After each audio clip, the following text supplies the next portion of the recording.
My name is Mila Joan. I am 22 years old.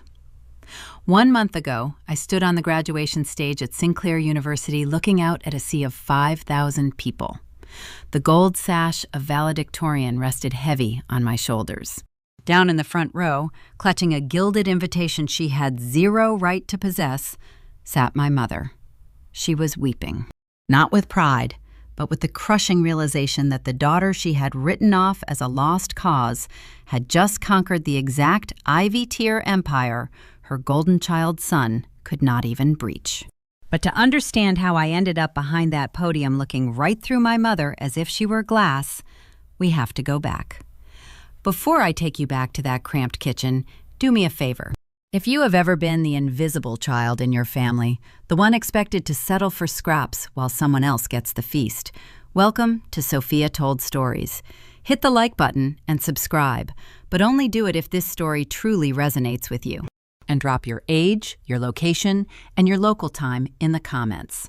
I want to know who is listening and where you are right now. Now let me bring you to a Tuesday evening 4 years ago. I was 18. Our kitchen smelled of stale coffee and the cheap vanilla candles my mother Caroline burned to mask the scent of lingering cigarette smoke. She stood over the scuffed laminate counter with a pen hovering above a pristine checkbook. 80,000, she murmured, tracing the numbers. She was not looking at me. Her gaze was locked on my older brother Chase, who sat across the table scrolling through his phone.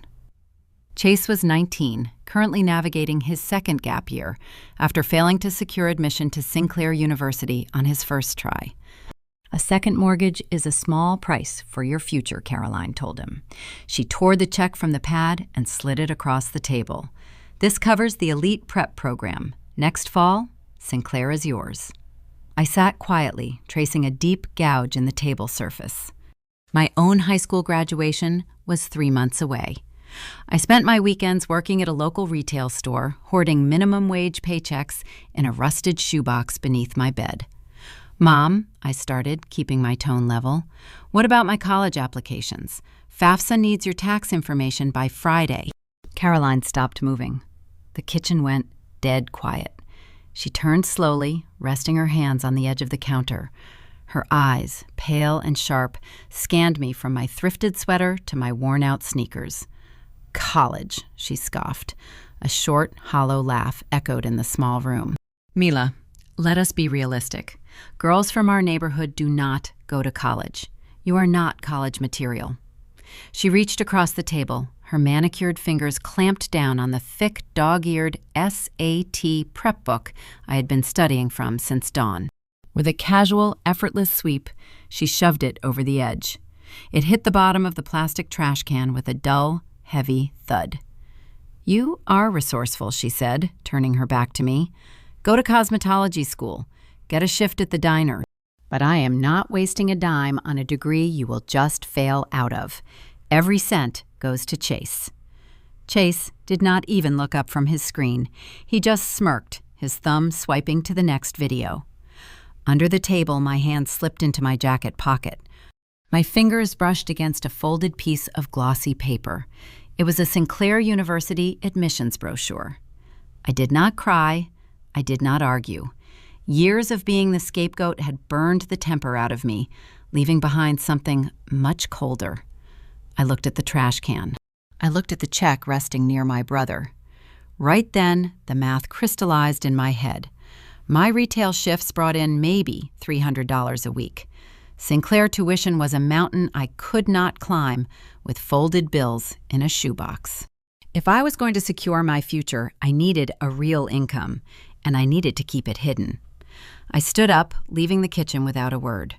The invisible daughter was about to build an empire in the dark. The next day, I quit my weekend retail job.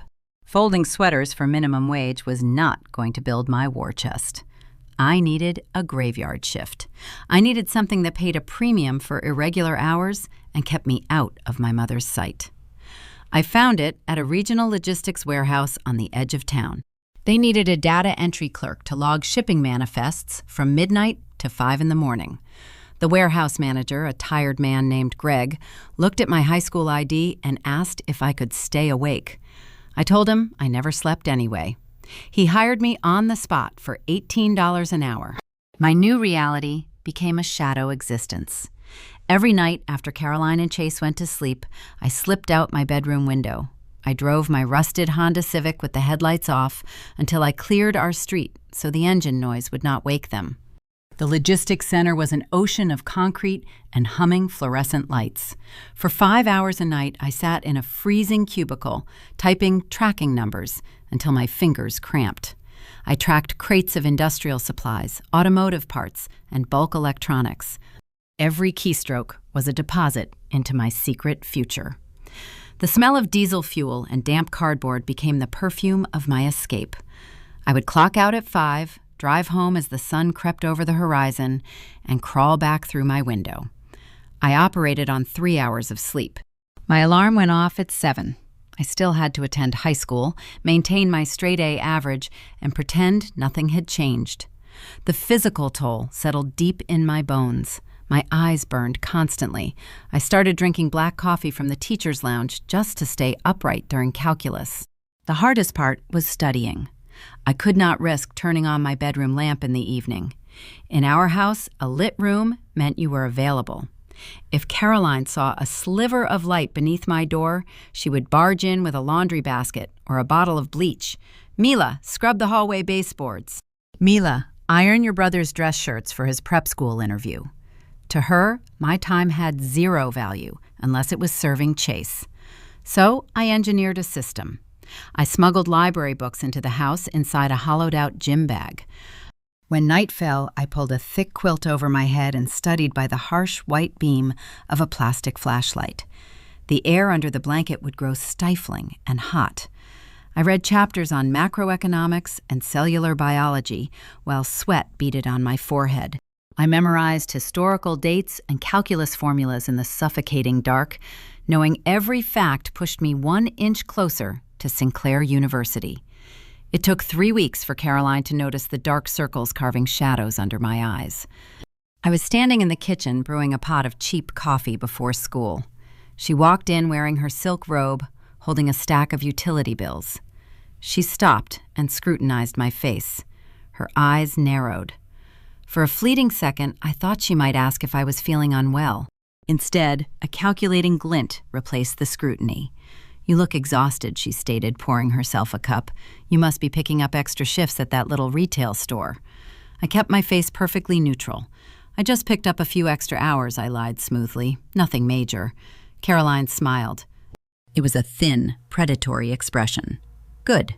Chase needs a titanium graphing calculator for his advanced mathematics prep course, and his private SAT tutor raised her hourly rate. Since you are living under my roof rent-free, it is time you contributed to the family investment. I want 50% of your paycheck starting today. Hand it over." She extended her open palm. She expected me to panic. She expected tears. She did not know I had spent the last 2 weeks preparing for this exact shakedown. I reached into the front pocket of my denim jacket. My fingers brushed against a thick, folded envelope holding my real savings. A logistics company pay stub for $400. I bypassed it.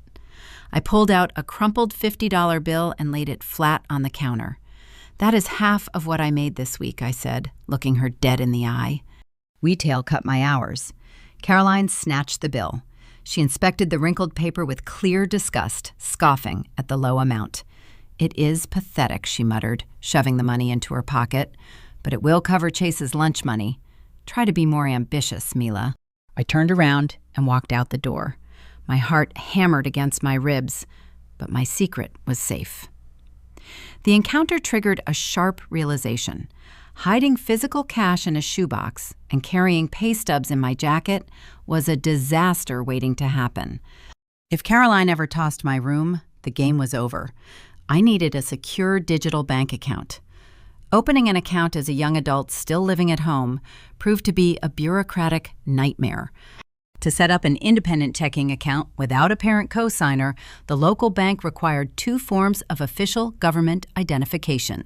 Caroline kept my birth certificate and my Social Security card locked inside a heavy steel safe in her master bedroom. She claimed it was for safekeeping.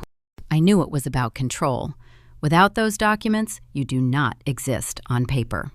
I spent an entire Wednesday skipping lunch to visit a small credit union across town. I sat across from a loan officer named Sarah, presenting a stack of alternate documents. I had my high school ID, my driver license, and an official tax form from my old retail job. I explained my situation with careful precision, ensuring my voice sounded professional rather than desperate. I told her my parents traveled for work, and I needed a place to deposit my new warehouse checks. Sarah looked at the varied documents, then looked at my tired eyes. She typed for what felt like an eternity. The silence stretched tight across the small desk. Finally, she hit a key, and the printer hummed to life. She handed me a thick packet of opening disclosures and a temporary debit card. "You are all set, Mila," Sarah said softly. "We will mail your official welcome letter and account details within 3 business days." I thanked her, feeling a rush of pure triumph. The logistics money would now direct deposit into an account Caroline did not know existed. My fortress was invisible. I just had to intercept the mail before she did. For 3 days, I stalked the mail carrier. Every afternoon, I sprinted from the bus stop to our rusted mailbox, sifting through the envelopes. On Friday, I found it. A crisp white envelope stamped with the credit union logo. I shoved it up my sleeve, walked past Caroline in the living room, and locked my bedroom door. I tore it open, memorizing the routing numbers. The paper felt like a ticket out of a burning building. I made a fatal error. I was running late for my warehouse shift. I shoved the welcome letter beneath my mattress, assuming it was deep enough to stay hidden until I could shred it the next morning. I slipped out the window into the cold night. The next morning, I crawled back through my window just as the sun began to rise.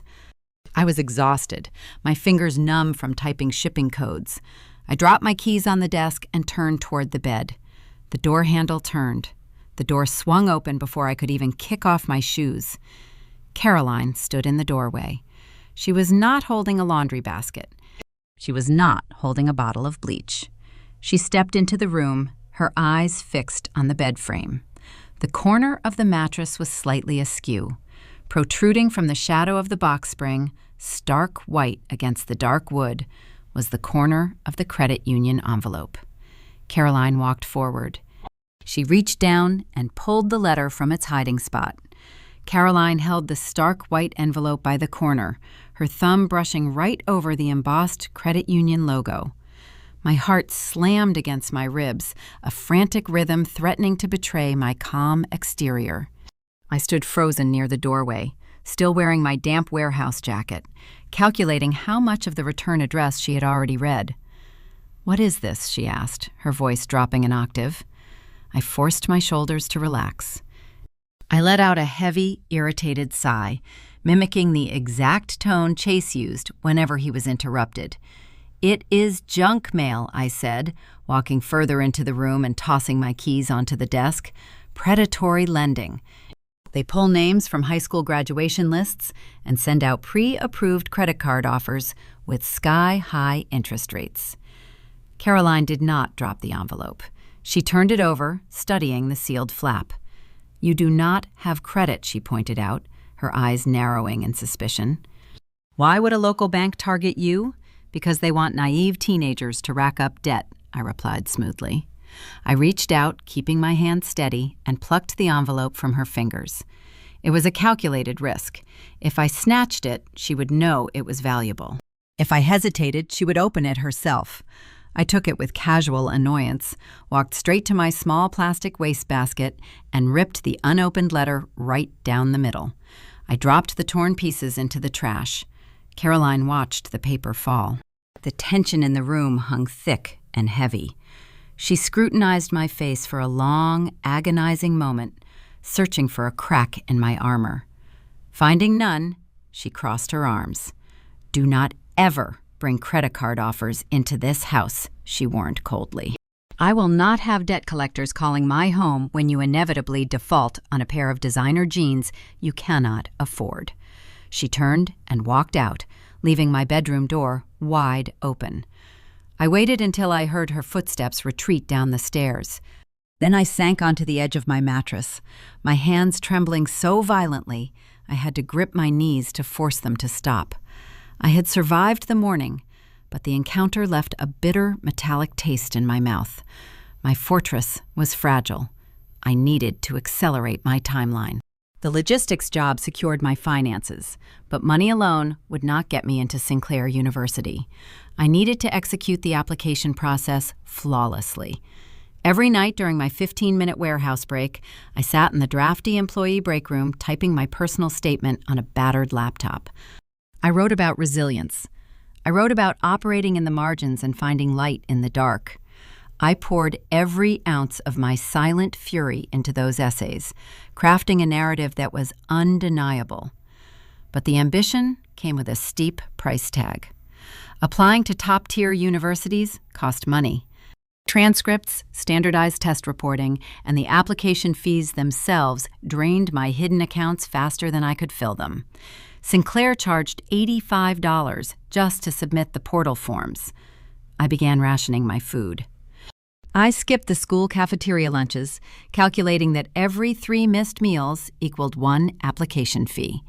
I drank tap water to suppress the hunger pangs, watching the elite students in my calculus class complain about the campus vending machines while my stomach hollowed out. The disparity between my reality and my brother reality became agonizing. One Tuesday afternoon, I sat at the kitchen counter doing my calculus homework. Caroline and Chase were sprawled across the living room sofa, surrounded by glossy real estate brochures. Chase had not even started his prep school classes yet, but Caroline insisted he needed proper off-campus housing to focus on his future studies. "This one is decent," Chase muttered, tossing a brochure onto the coffee table, "but the kitchen has uba-tuba green granite countertops." "That stone is so dated, Mom. I want the unit with the white quartz and the stainless steel island. How am I supposed to host study groups in a kitchen from 2010? Caroline nodded sympathetically, picking up her silver pen. "You are right, sweetheart. Environment dictates performance. We will take the upgraded unit. It is an extra $400 a month, but we can make it work." She signed her name on the lease agreement with a confident flourish. I sat 10 feet away, staring at the math equations blurring on my notebook paper. My brother was throwing a tantrum over the aesthetic shade of a kitchen counter, while his mother gladly signed away thousands of dollars to appease him. Meanwhile, I was currently doing the mental math to figure out if I could skip dinner for the rest of the week to afford the mandatory CSS profile submission for my financial aid packet. The contrast was a physical ache in my chest, but it fueled my determination. I pulled up the Sinclair portal and clicked the final submission button for my early action application. The screen refreshed, displaying a bright green checkmark. Then the system prompted me for the final necessary component, the free application for federal student aid. I navigated to the government website, my fingers flying across the keyboard to input my personal demographics. I clicked through the first 3 pages with ease. Then I hit a concrete wall. Section 4 required detailed parental financial information. The form demanded Caroline's Social Security number, her adjusted gross income, her tax return details, and her total asset valuation. There was no way to bypass the page. The system assumed that all parents, regardless of their income bracket, were active participants in their children's education. I closed my laptop. A cold dread washed over me. I could hide my job, I could forge my own study habits, but I could not conjure federal tax documents out of thin air. I waited until Chase left the house to meet his friends. Caroline was sitting at the dining table, organizing her extensive collection of charitable donation receipts for her upcoming tax appointment. It was the perfect, terrifying opening. "Mom," I said, approaching the table slowly, "I need your help with a government form." Caroline did not look up. "I am busy, Mila." It is for college, I pushed forward, keeping my voice steady and professional. I am applying for federal grants. I do not need you to pay for anything, and I do not need you to co-sign a loan. I just need you to input your tax return information from last year into the federal portal so I can qualify for independent aid. Caroline froze. The pen slipped from her fingers, clattering against the polished wood table. She slowly raised her head, her eyes locking onto mine with a terrifying, icy glare. "You want my Social Security number?" she asked, her voice dangerously quiet. "You want access to my financial records." "I do not need to see them," I pleaded, taking a step back. "You can type the numbers in yourself." "The screen blocks out the data. The government just requires parental income to calculate my individual grant eligibility." Caroline stood up. Her chair scraped loudly against the hardwood floor. "Do you think I am stupid?" she sneered. "Do you think I am going to hand over my identity to a teenager so you can commit financial fraud? It is a secure federal website," I argued, my composure finally slipping. "Every student in the country fills it out. Without your tax data, I cannot get a single scholarship. The system will lock me out." "Good," Caroline snapped, slamming her hands onto the table. "I told you months ago, you are not college material.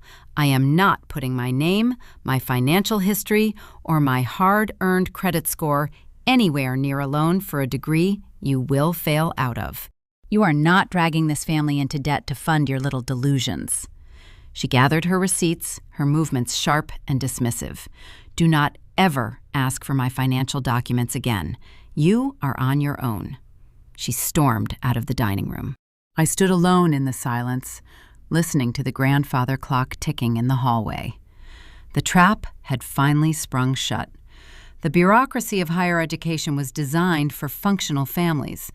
By simply refusing to fill out a single online form, Caroline had effectively vetoed my future.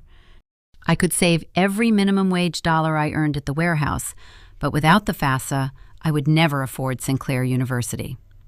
The next morning, I walked into my high school guidance counselor office, feeling like a ghost. Mr. Harrison sat behind a cluttered desk, surrounded by colorful university pennants that felt like a cruel joke. He took one look at my pale face and set his coffee mug down. I explained the dead end. I told him about the FAFSA barrier, my mother refusing to provide her tax returns, and the terrifying realization that my academic record meant nothing without her signature. Mr. Harrison listened quietly, steepling his fingers. The room smelled of stale coffee and old paper. When I finished, he sighed deeply, leaning forward in his chair. "Mila, the federal system is incredibly rigid," he said gently. "It assumes parents will help. When they refuse, it paralyzes the student." I looked down at my scuffed shoes, fighting the sting of unshed tears. "So that is it," I whispered. "I cannot go." Mr. Harrison shook his head. He pulled a thick binder from his bottom drawer and opened it to a heavily tabbed section. I said it was rigid. I did not say it was impossible. There is one rare legal loophole to bypass a parent's signature. It requires extensive proof, and the universities fight it tooth and nail because they do not want to give out free money. He slid a dense, intimidating application form across the desk. "It is called the dependency override," he explained. "You have to legally declare independent status through documented estrangement." The application for a dependency override was a dense packet of bureaucratic interrogations. It did not just ask for financial figures. It demanded a documented history of abandonment. Sitting in the guidance office, staring at the sterile black text on the government forms, I realized the terrifying magnitude of what I was about to do. In our society, admitting your parents do not want you carries a heavy, suffocating stigma. We are conditioned to protect the family image at all costs. To bypass Caroline's signature, I had to put our profound dysfunction on a permanent institutional record. I had to legally declare myself an orphan while sleeping under my mother's roof. I took the paperwork with me to the logistics warehouse that night. During my brief 15-minute break, surrounded by the smell of exhaust and cheap vending machine coffee, I filled out the forms. I documented everything. I wrote down the $80,000 check Caroline wrote for my brother prep school. I listed the demand for half my retail wages. I attached copies of my secret credit union bank statements to prove I was entirely self-sustaining. Every word felt like a betrayal of the unwritten family code, but it also felt like breaking chains. The next morning, I handed the packet to Mr. Harrison. He read through my written testimony in total silence. His expression remained neutral, but I saw the slight tightening of his jaw. As a mandated reporter and a licensed state counselor, his endorsement carried immense weight.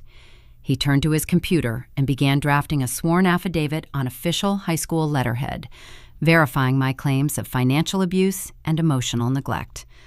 He sealed the documents in a heavy manila envelope and mailed them directly to the Sinclair University Financial Aid Review Board.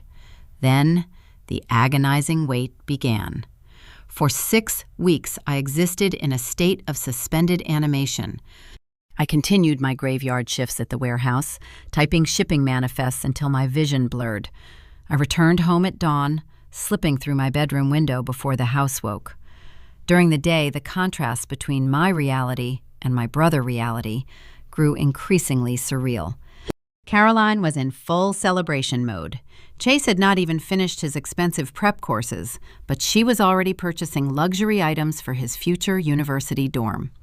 Glossy shopping bags from high-end retailers piled up in our living room.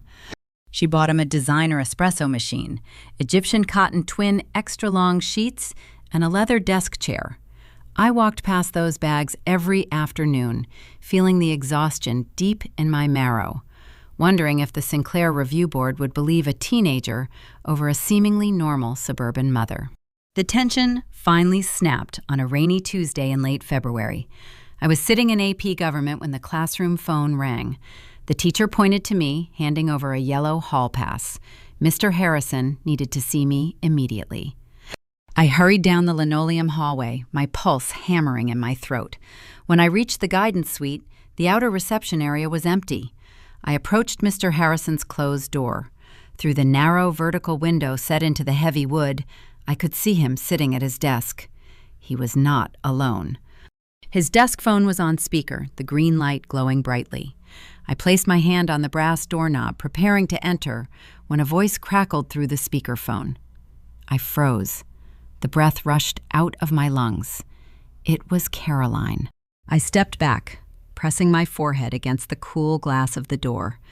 The chill of the pain grounded me as the devastating echoes of my mother voice spilled through the wood.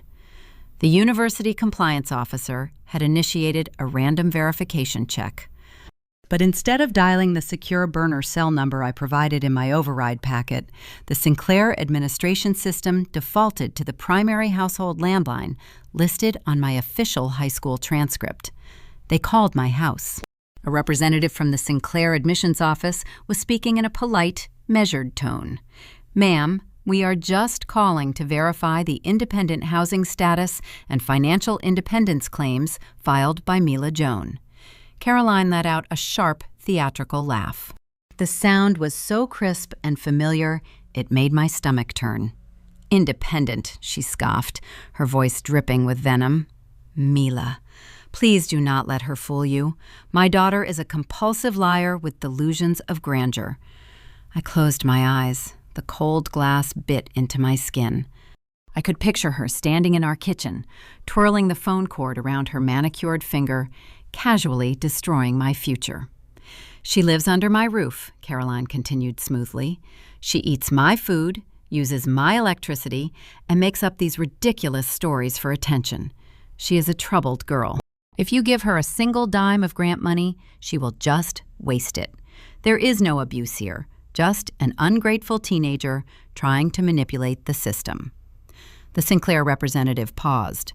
The hesitation over the line was palpable. "Thank you for your time, Mrs. Joan," the official said, sounding unsure. "We will note this discrepancy in the file." Before the representative could terminate the call and stamp my application as fraudulent, Mr. Harrison leaned forward. He pressed the intercom button on his console, his face an unreadable mask of professional resolve. "Excuse me," Mr. Harrison interrupted, his voice cutting through the speakerphone with commanding authority. This is David Harrison, lead guidance counselor for the district. My state licensure number is attached to the sworn affidavit in my file. The Sinclair representative paused again. Yes, Mr. Harrison, we are reviewing your letter now. I listened through the door, my heart pounding a frantic rhythm against my ribs.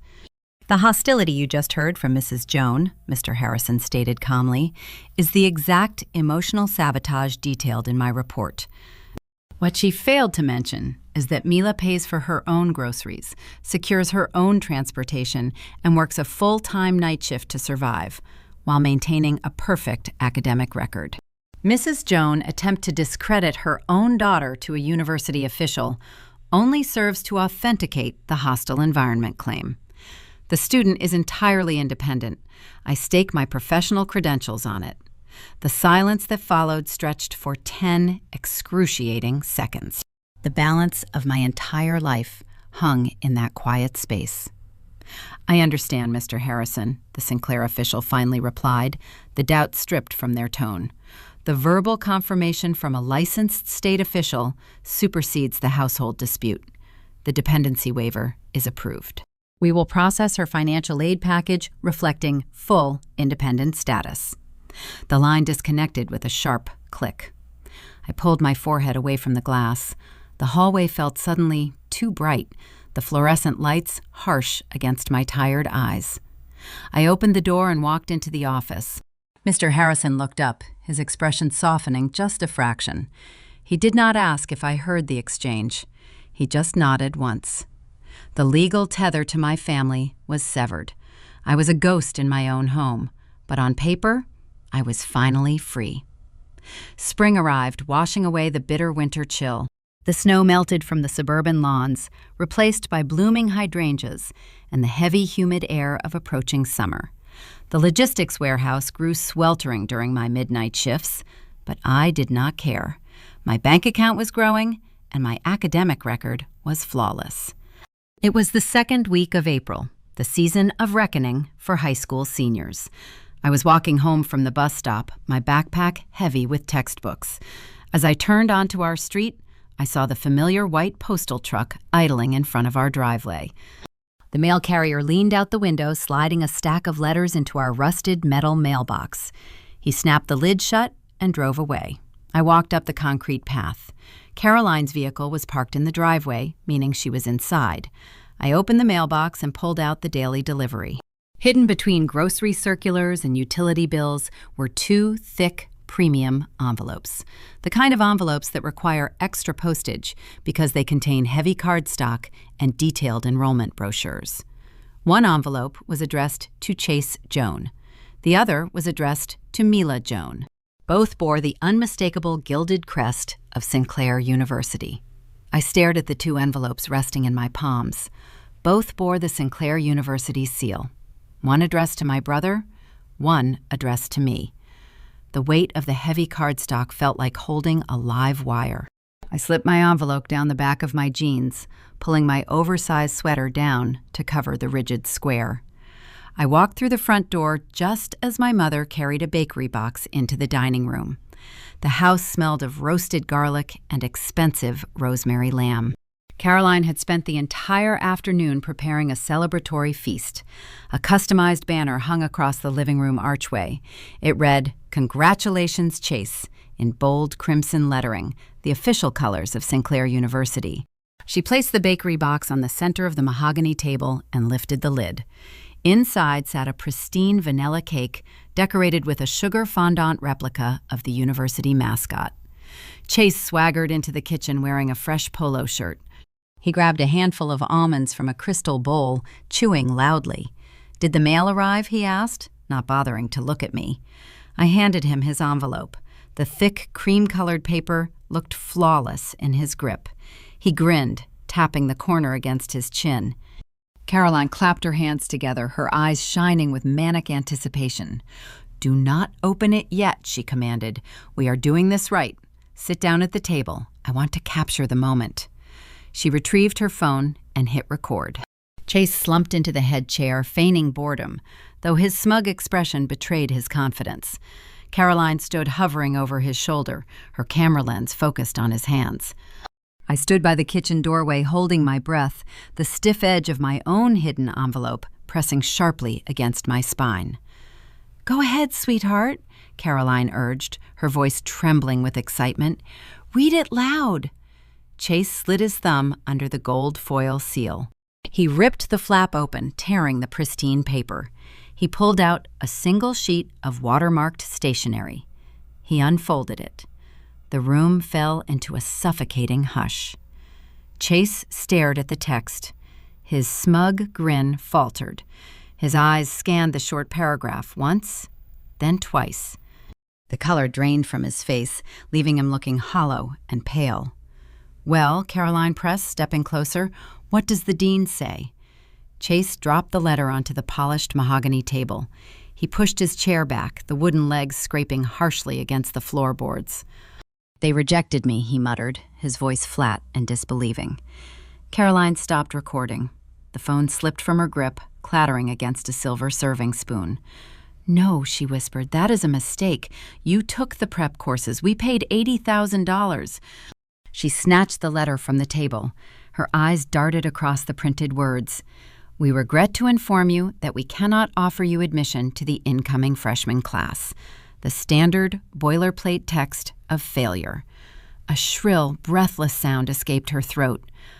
"This is a biased system," she shrieked, her composure shattering into jagged pieces. "They prioritize quotas over merit. Your prep school counselor lied to us. They stole our money." Chase kicked the table leg, rattling the crystal glasses. He stormed out of the dining room, retreating upstairs and slamming his bedroom door so hard the framed photographs on the hallway wall shook. Caroline stood alone at the ruined celebration. She grabbed the fondant cake and hurled it into the kitchen sink. The sugar mascot shattered against the stainless steel basin.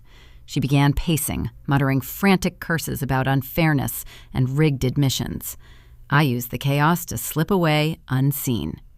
I walked silently up the stairs and entered my bedroom, turning the deadbolt with a quiet click. My hands were shaking. I reached under my sweater and pulled out the second envelope. The paper felt cold against my clammy skin. I sat on the edge of my mattress, staring at my own printed name. For 4 years, I had worked graveyard shifts in a freezing warehouse. I had studied calculus by the beam of a dying flashlight. I had starved myself to pay application fees. I had legally emancipated myself from the woman sobbing in the kitchen below. Everything I had survived led to this single sealed flap. I carefully pried the edge open. I did not want to tear at the paper. I pulled out a thick packet. It was not a single sheet like Chase received. It was a heavy stack of documents. I unfolded the top page. The crimson Sinclair crest caught the dim light of my bedroom. "Dear Mila," the letter began, "congratulations. It is my distinct privilege to offer you admission to the Sinclair University Honors College." My lungs stopped working. The letters blurred, but I forced my eyes to keep reading. The second paragraph contained a secondary bolded header. "In recognition of your extraordinary academic record and compelling personal narrative, you have been selected as a recipient of the Sinclair Vanguard Merit Scholarship. This award covers full tuition, room, and board for all 4 years of your undergraduate study. A full ride." A sound tore from my throat, a choked gasp of pure, blinding triumph. I covered my mouth with both hands to stifle the noise. Tears spilled over my eyelashes, hot and fast, soaking my palms. I had done it. I had beaten the impossible odds. I had secured my ticket out of this house. But the elation lasted only a few seconds before a cold, paralyzing terror washed over me. I heard Caroline pacing heavily in the hallway outside my door. Her footsteps sounded frantic and erratic. If she found out I held an acceptance letter to the exact institution that just rejected her golden child, she would destroy it. She would rip the paper to shreds. She would call the admissions office and fabricate another lie to get my offer revoked. Worse, if she saw the scholarship amount, she would find a way to hijack the funds, demanding the money as compensation for Chase and his failed prep school tuition. I could not tell a single soul. My victory had to remain buried. I wiped my face with the back of my sleeve. I walked over to my closet and opened the sliding door. I reached into the pocket of my jacket and pulled out a small, crumpled brown paper bag. Earlier that morning, during my walk home from the bus stop, I had stopped at a gas station. I had purchased a single convenience store cupcake with a swipe of my hidden debit card, anticipating I might have something to celebrate. I sat on the floor of my dark closet, surrounded by old winter coats and scuffed shoes. The cupcake was smashed, the cheap pink frosting smeared against the plastic wrapper. I peeled the plastic back. Sitting in the pitch-black silence, listening to my mother hurl a glass tumbler against the kitchen wall downstairs, I took a bite. The stale sugar tasted like freedom. I celebrated the biggest achievement of my life, sitting on the floor of a dusty closet, unable to make a sound. When I finished the cupcake, I needed a secure hiding spot for the acceptance packet. My mattress was no longer safe. The rusted shoebox was too obvious. I stood up and pulled my heavy winter parka from the hanger. I took a small pair of sewing scissors from my desk and snipped a 2-inch opening along the interior seam of the coat lining. I carefully folded the Sinclair documents, slid them deep inside the insulated padding, and pushed the fabric back together. The secret was literally stitched into my armor. The house remained a war zone for the rest of the night. Chase refused to leave his room. Caroline drank 2 bottles of wine, crying on the living room sofa, cursing the world for failing her son. I stayed locked in my bedroom, mapping out my dorm assignments and course catalogs on my phone screen. The sun rose, casting a harsh gray light through my blinds. The adrenaline from the previous evening faded, leaving a tense silence hanging over the household. I stood before my mirror, buttoning my sweater for school, preparing to navigate the inevitable fallout. Heavy footsteps pounded up the staircase. They did not sound defeated. They sounded purposeful. Before I could reach the handle, my bedroom door flew open, the wood cracking against the drywall. Caroline stood in the doorway.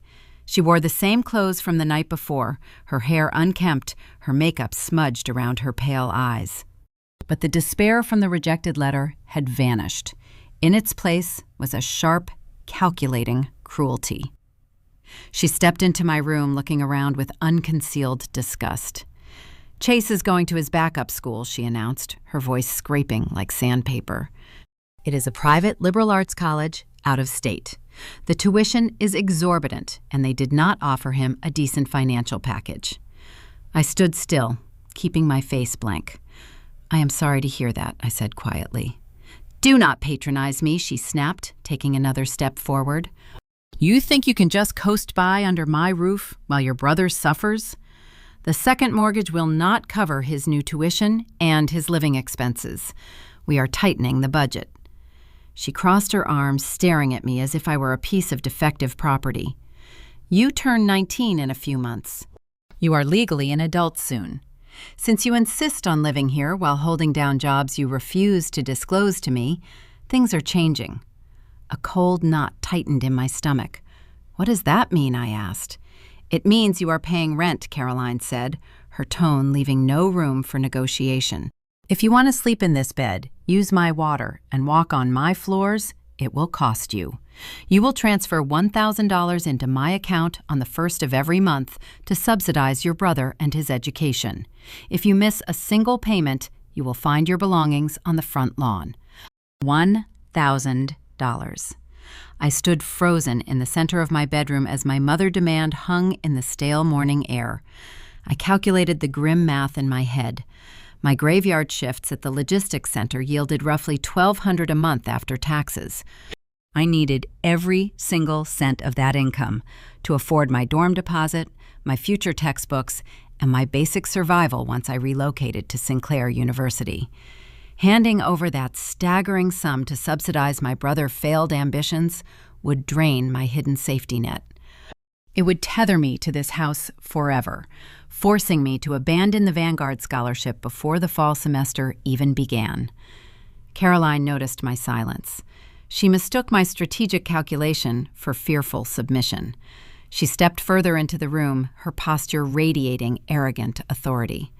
And since you have proven you cannot be trusted with family resources, I need your banking login details, she stated. Her tone shifted from a commanding bark to a cold, predatory drawl. By Friday evening, I want your routing number, your account password, and a full, printed ledger of your deposits. If you refuse, or if you try to hide a single dollar from your brother education fund, you can pack your bags. She turned on her heel and walked down the hallway, leaving my bedroom door wide open. I sat slowly on the edge of my mattress. The psychological warfare was suffocating. I was an 18-year-old girl staring down the barrel of immediate homelessness. It was the middle of April. The Sinclair University residence halls did not open for incoming freshmen move-in until the last week of August. That meant surviving 4 agonizing months without a roof over my head. I had no friends to lean on, having isolated myself to maintain my perfect academic record. I had no extended relatives willing to cross Caroline. I was stepping into a dark, terrifying void, but the alternative was worse. Staying meant surrendering my financial independence and watching my mother systematically dismantle my future to coddle her golden son. I stood up. I walked downstairs to the kitchen pantry and retrieved a heavy roll of industrial black trash bags. I did not own a suitcase. My belongings were sparse, a testament to years of forced frugality and neglect.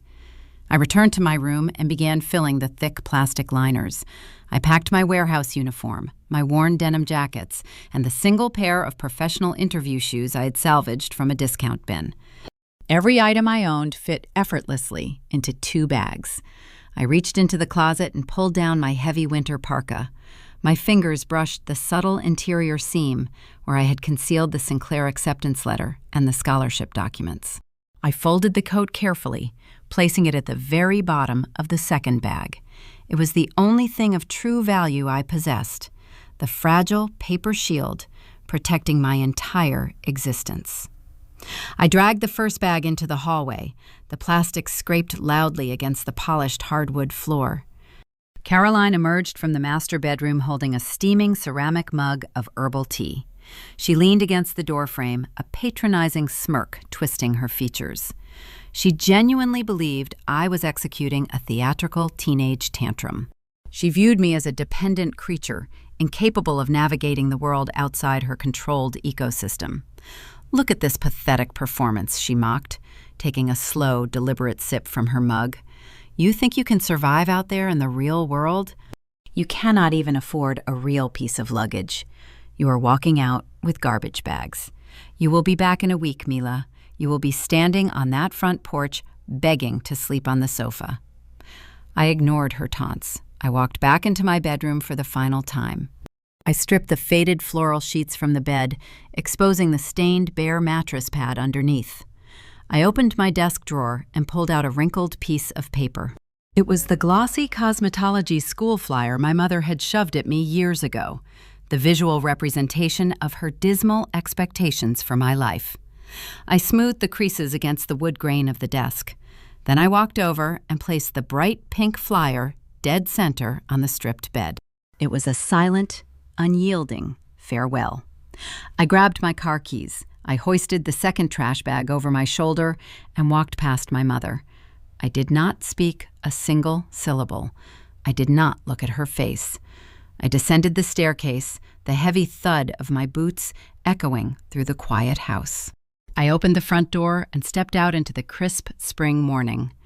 My rusted Honda Civic was parked on the street, exiled from the pristine concrete driveway where Chase kept his pristine sedan. I popped the trunk and shoved the plastic bags inside. The metal lid closed with a hollow, echoing slam. I climbed into the driver's seat, the worn fabric rough against my skin. I turned the ignition. The engine sputtered, hesitated, then caught, settling into a low, familiar hum. I pulled away from the curb without checking the rearview mirror. I drove aimlessly for hours, my knuckles white as I gripped the steering wheel. The initial rush of adrenaline began to fade, replaced by a cold, creeping dread. The logistical nightmare of my new reality set in. Where would I shower before my high school classes? How would I keep my warehouse uniform clean? How would I stay warm and the spring temperatures dropped near freezing overnight? The sun dipped below the horizon, painting the suburban sky in shades of bruised purple and dark charcoal. I needed a secure place to park. Street parking in residential neighborhoods was too exposed, too vulnerable to local watch patrols or curious police cruisers. I navigated toward the commercial district on the industrial edge of town. I found a sprawling 24-hour grocery store. The parking lot was an ocean of cracked asphalt, illuminated by towering sodium lights that cast a harsh yellow glare. I steered the Civic into the furthest corner, parking near a concrete retaining wall to shield the vehicle from the main road. The distant hum of the supermarket rooftop air conditioning units provided a steady mechanical drone. I turned off the engine. The silence inside the small cabin was immediate and profound. The temperature began to drop rapidly, the cold seeping through the thin floorboards. I climbed into the back seat, contorting my body to fit across the narrow, stiff cushions.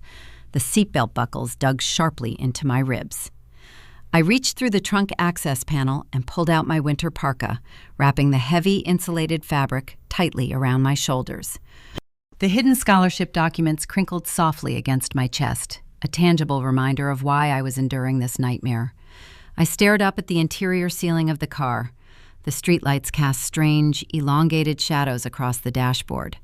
I felt a terrifying, profound isolation. I reached forward and pressed the master lock switch on the driver's side door panel. The heavy mechanical clunk of the locks securing themselves echoed in the confined space. Just as I pulled my knees to my chest and closed my eyes, the interior of the car illuminated. My phone screen glowed bright white in the darkness, casting a harsh light against the windows. A new message notification appeared on the glass display. It was a text from Chase. "Mom says you owe us $500 for the groceries you ate this month," the message read. "Pay up by tomorrow morning, or she is reporting your car stolen." I survived the summer living out of my trunk, 120 nights curled in the back of my Honda Civic. I purchased a $10 monthly membership to a budget gym, just to use their tiled showers before my graveyard warehouse shifts. I ate peanut butter directly from the jar, slept with a heavy tire iron under my makeshift pillow, and hoarded every single paycheck. The heat of July turned the car interior into an oven, forcing me to leave the windows cracked open to the humid night air, listening to the distant wail of sirens. When the final week of August arrived, I resigned from the logistics center. I drove 300 miles east toward Sinclair University, leaving my hometown in the rearview mirror. The campus looked like a pristine postcard from a different century. Soaring Gothic spires reached toward a cloudless blue sky. Centuries-old brick pathways wound through emerald courtyards. The freshman drop-off zone was a staggering parade of generational wealth. Parents in tailored linen navigated gleaming luxury SUVs, directing hired movers who unloaded custom dorm furniture, flat-screen televisions, and designer luggage. I parked my rusted vehicle a mile away in a designated overflow visitor lot. I carried my belongings in the same 2 black plastic trash bags I had packed in my childhood bedroom. Walking across the manicured quad, I felt the eyes of legacy students sliding over me. They wore cashmere sweaters draped casually over their shoulders. I wore a faded denim jacket. The culture shock was a physical weight pressing against my ribcage. I was an alien, trespassing in an ecosystem designed exclusively for the elite. My assigned residence hall was a historic, ivy-covered stone building. I unlocked my room to find my assigned roommate already unpacking. Her name was Chloe. She was arranging a silk duvet over her mattress while her mother measured the windows for custom velvet drapery. Chloe looked at my trash bags, her smile faltering for a fraction of a second before her polite breeding kicked in. She offered me the bed near the window. I thanked her, shoving my plastic bags beneath the metal frame to hide my reality from her polished view. Imposter syndrome crept into my veins that first week. Sinclair was built on the assumption of infinite resources. The Vanguard Merit Scholarship was my golden ticket, covering my tuition and providing a roof over my head. But the financial support ended there. It did not include the mandatory $1,000 dining hall meal plan, the $500 finance textbooks, or the exorbitant science lab fees. To survive the hidden costs of higher education, I enrolled in a punishing 19-credit pre-law and finance course load, determined to graduate early and enter the workforce. To afford basic groceries, I secured a student employment position at the University Archive Library. I worked 30 hours a week in the subterranean basement, cataloging dusty historical volumes and organizing fragile legal manuscripts. My life became a relentless swinging pendulum between high-pressure lecture halls and the silent, windowless basement. I watched my classmates throw away half-eaten gourmet campus meals while I calculated the unit price of instant ramen noodles. I listened to them complain about the tedious nature of their introductory courses while they planned weekend ski trips to luxury chalets. The isolation was profound. I did not belong to their world, and I could not return to the one I left behind. The disparity became agonizingly clear during the first week of November. The University Business School hosted a prestigious networking mixer for freshman finance majors. A prominent Wall Street investment firm was sending recruiters to identify early talent for future internships. Attendance was strictly mandatory, and the dress code was listed as professional business attire. I stood in the communal bathroom of my residence hall, staring at my reflection in the fluorescent mirror. I wore a thrifted charcoal blazer that fit too wide across my shoulders and a modest black skirt. But the real problem was my footwear. My only pair of sensible black pumps were heavily scuffed. The cheap faux leather was peeling away at the toes, revealing stark, pale gray cardboard underneath. The damage was impossible to hide. I listened to the wealthy girls in the adjacent room discussing the brand new designer heels their parents had shipped overnight just for this event. A hot wave of shame threatened to rise in my chest, but I forced it down. Shame was a luxury I could not afford. I locked myself inside a narrow bathroom stall. I reached into my canvas backpack and pulled out a thick, black, permanent marker. Sitting on the closed toilet lid, I unfastened the cap. I carefully colored over the scuffed patches on my shoes with the dark ink. The sharp, chemical smell filled the small, tiled space. I watched the wet, black ink dry into a dull, matte finish, masking the poverty just enough to pass a casual glance. I capped the marker, stood up, squared my shoulders, and walked out of the dorm to face the recruiters.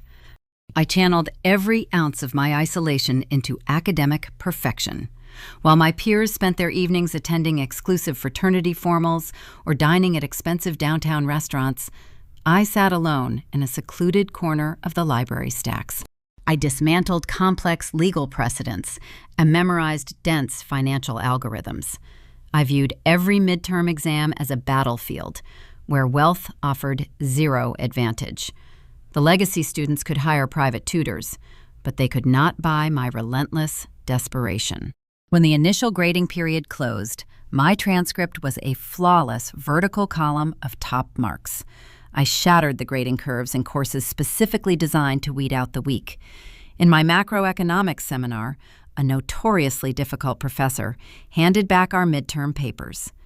The class average was a failing grade. My paper sat on my desk with a perfect score written in red ink.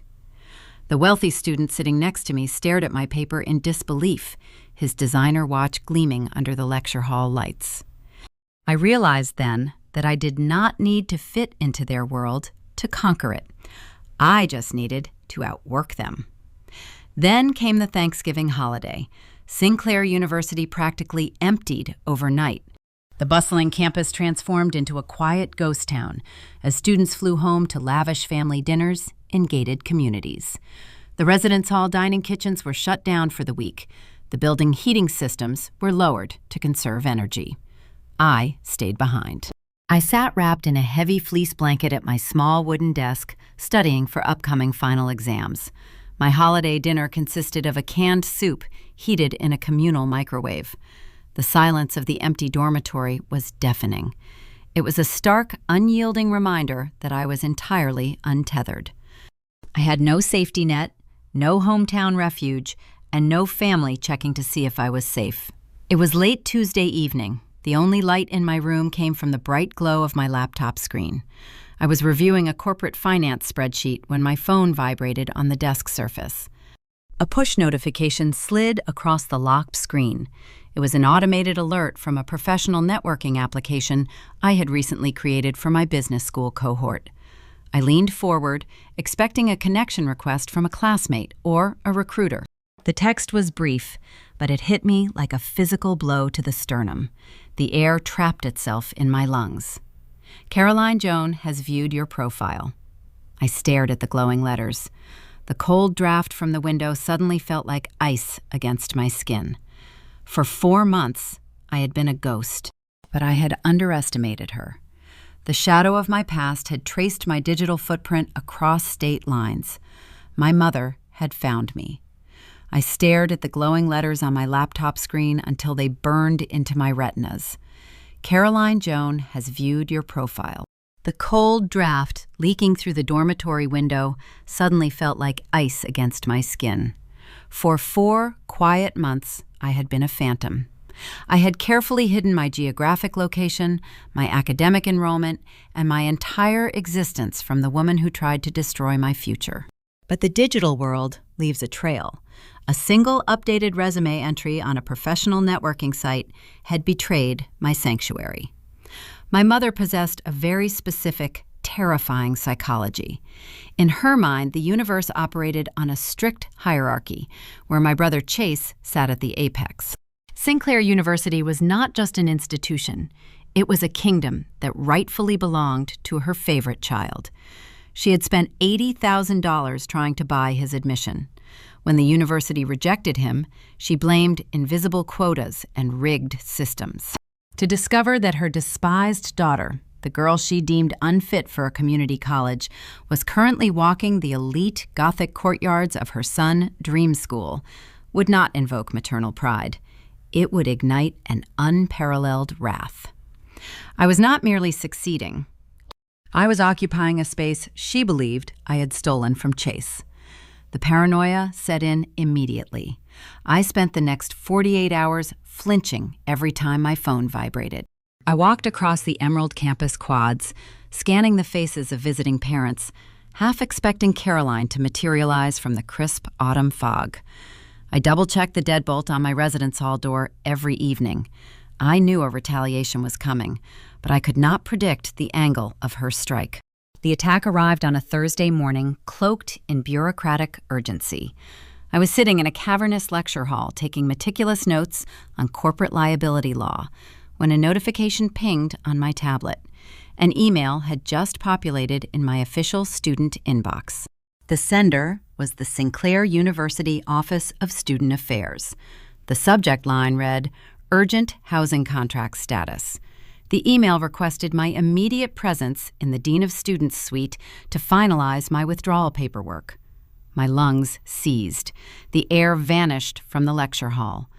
I read the brief paragraph 3 times, trying to decipher a clerical error. The text stated that my residential housing contract was scheduled for termination by the end of the business day. If I did not vacate the premises, campus security would be dispatched to perform a lockout. I shoved my tablet into my canvas backpack and sprinted out of the building. I ran across the sprawling campus, my breath tearing raggedly through my throat. The Gothic architecture blurred past me. The crisp November wind bit into my cheeks, but I barely felt the cold. Panic consumed my every thought. Without a dorm room, my Vanguard Merit Scholarship would destabilize. I had nowhere else to sleep. The freezing back seat of my Honda Civic was a death sentence in the approaching winter. I burst through the heavy oak doors of the administration building, my chest heaving. The interior smelled of lemon polish and ancient paper. I approached the reception desk and gave a startled clerk my student identification number. Within minutes, a stern-looking housing director named Mrs. Gable ushered me into her private office. "Please have a seat, Mila," Mrs. Gable said, gesturing toward a leather chair. She adjusted her wire-rimmed glasses, looking at a printed ledger on her desk. "We need to finalize your departure." I understand family emergencies take precedence, but abandoning your scholarship is a severe decision. I gripped the armrests of the chair to anchor myself.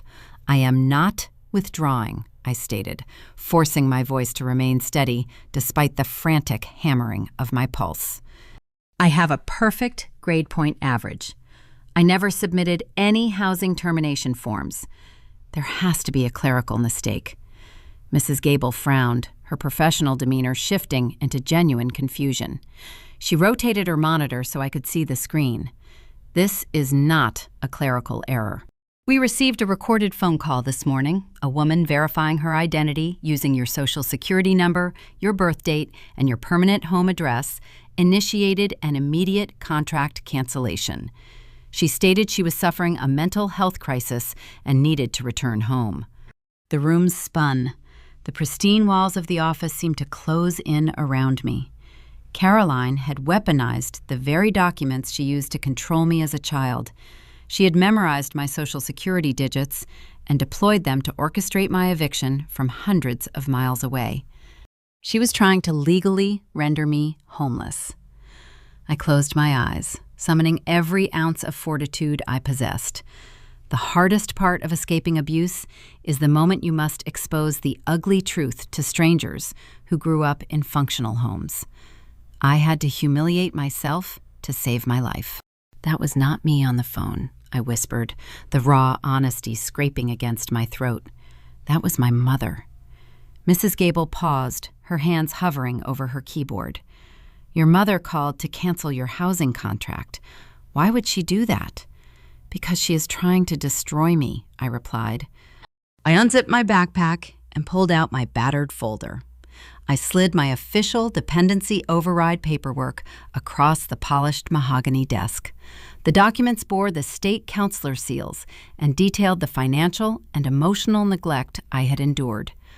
I am legally emancipated from her, I explained, fighting the tears burning the corners of my eyes. She found out I was admitted to Sinclair. She views my presence here as an insult to my brother, who was rejected last spring. She used my vital statistics to impersonate me on the phone. If you terminate my housing, I will be sleeping on the streets tonight. Mrs. Gable read through the sworn affidavits.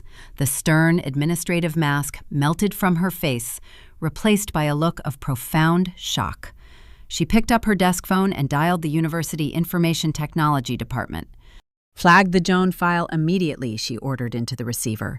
Erase the termination request. Institute a high-level security lock on all associated accounts. She hung up the phone and looked at me with a soft, sympathetic expression. I am so sorry you have to deal with this, Mila. The impersonator failed the secondary verification protocol. Independent students are assigned a verbal security pin during enrollment, which the caller did not possess. That is why the system flagged the interaction and generated the email instead of processing the eviction automatically. You are safe here. We will not let her touch your enrollment. She escorted me out of the inner office and walked me over to the front reception desk to establish my new administrative safeguards. The receptionist, a kind older woman with silver hair, logged into the mainframe to reset my credentials. We need a new password for all future transactions, the receptionist said gently. Something no one in your family could ever guess. I looked at the older woman. Her eyes held a deep, silent pity. It was the look functional people give to the broken ones. I hated that look, but I understood it. I had survived a mother who would gladly freeze me out in the winter just to satisfy her own bitter ego. Survivor, I said clearly, my voice ringing out in the quiet lobby. Make the password Survivor. The receptionist typed the letters. The screen flashed green, sealing my file behind an impenetrable digital wall. I left the administration building and walked out into the freezing courtyard. My physical safety was secured, but the psychological toll of the encounter crashed down on me. My hands shook so badly I could barely hold my backpack straps. My knees felt like liquid. I found a secluded concrete bench behind the library and sat down, burying my face in my hands. The realization that Caroline would go to such extreme, treacherous lengths to ruin me was a dark, suffocating weight. She had failed to break me through official channels. The university fortress held strong. But my mother was a creature of relentless, vindictive energy. If she could not dismantle my life from the inside, she would burn down everything surrounding it. 3 days later, I was sitting in a quiet campus coffee shop when my phone screen illuminated. It was not an official email or a professional networking alert. It was a text message from a girl I had known in high school, someone I had not spoken to in over a year. The text contained a single screenshot. I opened the image. It was a long, rambling social media post written by Caroline, published to her public hometown network. The paragraphs were filled with horrifying, fabricated details, spinning a vicious smear campaign designed to obliterate my reputation. The digital war had just begun. The screenshot displayed a master class in maternal manipulation. Caroline did not merely express concern for a distant daughter. She crafted a sinister, sweeping narrative designed to evoke pity for herself while entirely annihilating my character. She wrote paragraphs detailing her supposed heartbreak over my sudden downward spiral. She wove a tapestry of lies, stating I had buckled under the rigorous academic pressure of Sinclair University and was failing all my introductory courses. But academic failure was not enough for her fiction. She needed moral decay. She claimed I was funding a reckless lifestyle in an expensive college town by associating with older, wealthy men, heavily implying I had traded my dignity to maintain a fake, affluent facade. She topped the fabrication with a public plea for prayers regarding my fictitious substance abuse. My phone began a relentless vibration against the wooden cafe table. The screenshot sent by a former high school acquaintance was just the vanguard. Next came the flood of direct messages. People who had ignored me in the hallways for 4 years suddenly demanded details under the guise of deep concern. Extended family members sent long paragraphs of unsolicited advice. My aunt sent a link to a local rehabilitation center. My uncle texted a stern warning about ruining the family reputation and embarrassing my mother. The sheer volume of incoming hostility was suffocating. I realized Caroline had successfully mobilized our entire hometown against me without providing a single shred of actual evidence. I walked back to my dormitory with the device buzzing in my pocket like a trapped hornet. The instinct to defend myself roared in my ears. The injustice burned my throat. I wanted to post a screenshot of my flawless academic transcript. I wanted to upload my meager pay stubs from the university archive library to prove how I bought my groceries. I wanted to expose the $80,000 check Caroline wrote for Chase to show who was truly squandering family resources. But as I sat on my narrow twin bed, listening to the rain hit the glass, I recognized the psychological trap. If I responded to the accusations, I engaged. If I engaged, Caroline controlled the narrative. She wanted a public, messy war. She wanted me distracted, drained, and desperate for validation from a community that had never truly valued me anyway. She wanted to pull me out of the Ivy Tier world and drag me back into her suburban drama.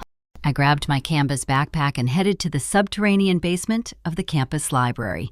I bypassed the main reading rooms and found a secluded study carrel in the deepest corner of the historical archives. The only illumination in the dim room came from the harsh, white glow of my smartphone screen. I sat at the wooden desk and opened my contacts list. I did not type a single defense. I did not issue a single denial. Instead, I pressed my thumb against the screen and initiated a systematic digital purge. I blocked my aunt. I blocked my uncle. I blocked the high school acquaintances. I blocked every single person who shared a geographical tie to my past. I hit block caller 42 times in 1 hour. The cold blue light washed over my face as I severed each connection with precise, calculated strokes. With every digital execution, the tight knot in my chest loosened. The relentless buzzing ceased. The silence that followed was profound and exquisite. I amputated the infected limb to save the rest of my life. I dropped the silenced phone into my backpack, opened my corporate law textbook, and went back to work. The library basement became my impenetrable fortress. Throughout my sophomore and junior years, I channeled the residual sting of that ultimate isolation into a relentless academic ruthlessness. I stopped trying to assimilate with the legacy students. I stopped attempting to hide my thrifted blazers or my scuffed shoes. I let my performance do the talking. In elite seminars where my wealthy peers debated abstract economic theories using anecdotes from their summer vacations, I dismantled their arguments using raw data and cold logic. I took maximum credit loads, blending advanced financial modeling with upper-level constitutional law.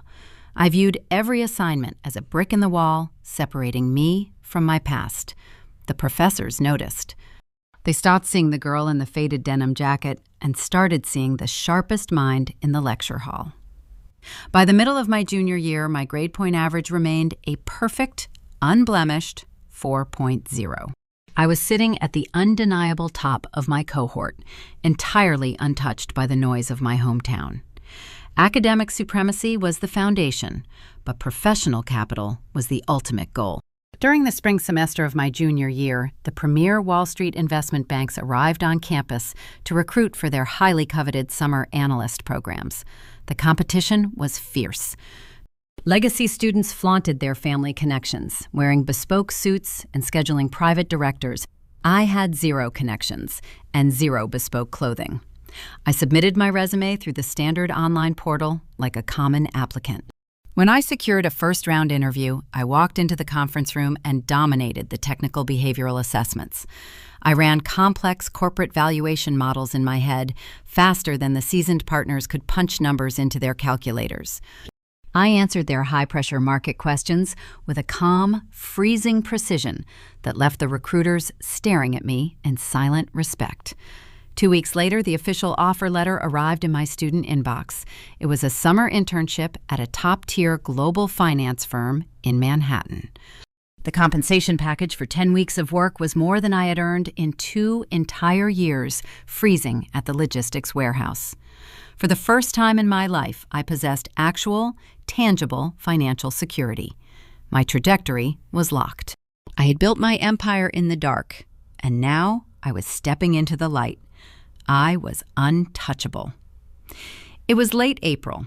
I was sitting in my dorm room reviewing the onboarding documents for my upcoming move to New York City. The spring wind rattled the window pane. My phone, long purged of the hometown poison, sat quietly on the desk. I opened my email client to check for updates from the firm Human Resources Department regarding my corporate housing stipend. A new message sat at the top of my inbox. It had bypassed my rigorous spam filters because it came from a verified Sinclair University alumni server. I clicked the subject line. The sender was Chase. My estranged brother had somehow convinced a former high school friend who attended Sinclair to forward a message through the internal campus directory. I had not spoken a single word to Chase since the morning I packed my belongings into trash bags and walked out the front door. I read the frantic, disjointed text. The golden child had finally shattered his own pedestal. Chase had been arrested the previous night in our hometown. He was facing a severe driving under the influence charge after totaling his pristine sedan into a commercial storefront.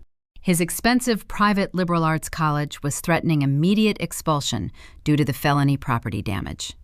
Caroline had exhausted her credit limits and emptied her savings trying to post his initial bail. The message ended with a desperate, entitled demand.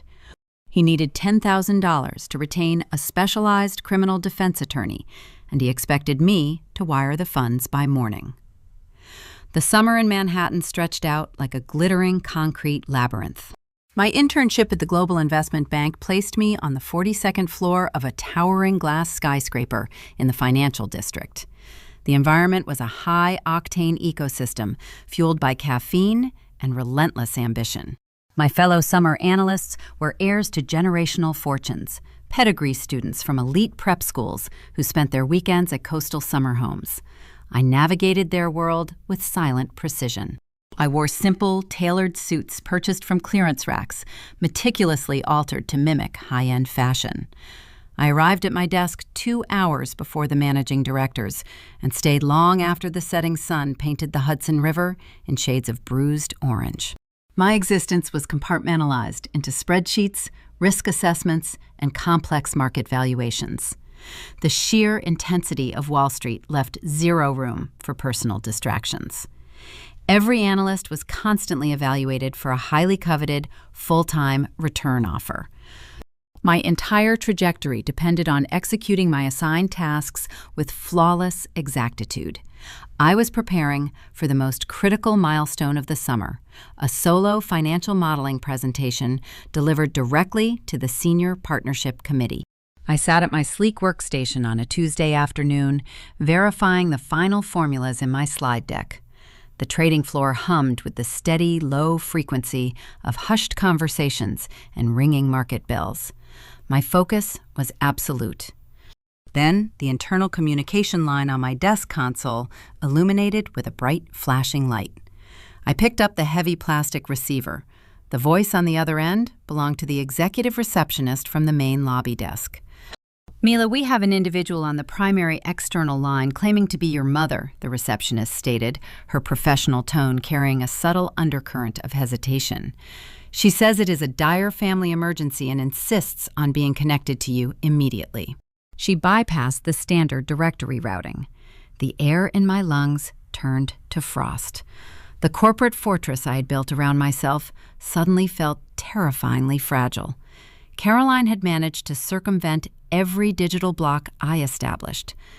She had tracked down the name of my employer, likely through a leaked social media connection or a careless hometown gossip, and called the main corporate switchboard.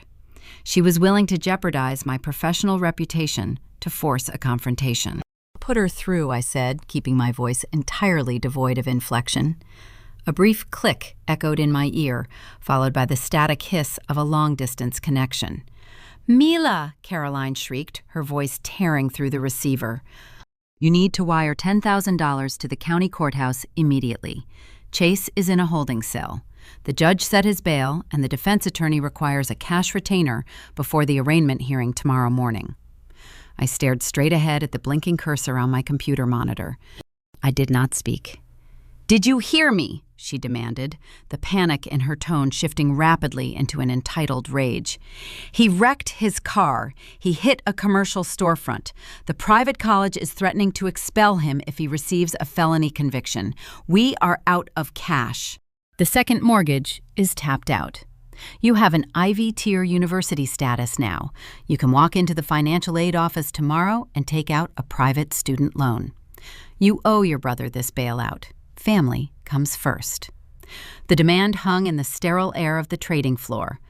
She wanted me to incur high-interest debt, to chain myself to a crushing financial burden, to rescue the golden child from the consequences of his own reckless entitlement.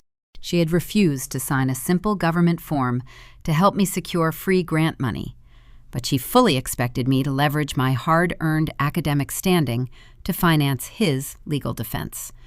For a fraction of a second, the ghost of the scared 18-year-old girl sitting at the scuffed kitchen table flickered in my chest.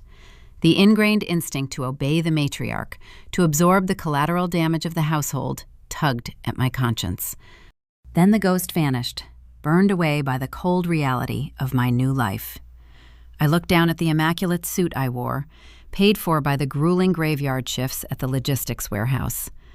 I looked at the complex valuation model on my screen, a testament to the thousands of hours I spent studying by flashlight in the suffocating dark. I had built this empire with my own 2 hands, and I would never set myself on fire to keep my abuser warm. "He is not my problem," I said. The words emerged flat, cold, and entirely hollow. A stunned silence radiated through the phone line. Caroline could not comprehend the refusal. "You are his sister," she gasped, her breath hitching. "If you do not send that money, his entire future is destroyed. You will be responsible for ruining his life." "You ruined his life the day you taught him he was above the rules," I replied, my tone never rising above a calm, steady murmur. "I am a summer analyst at an investment bank. I have a presentation in 10 minutes. Do not ever call this number again.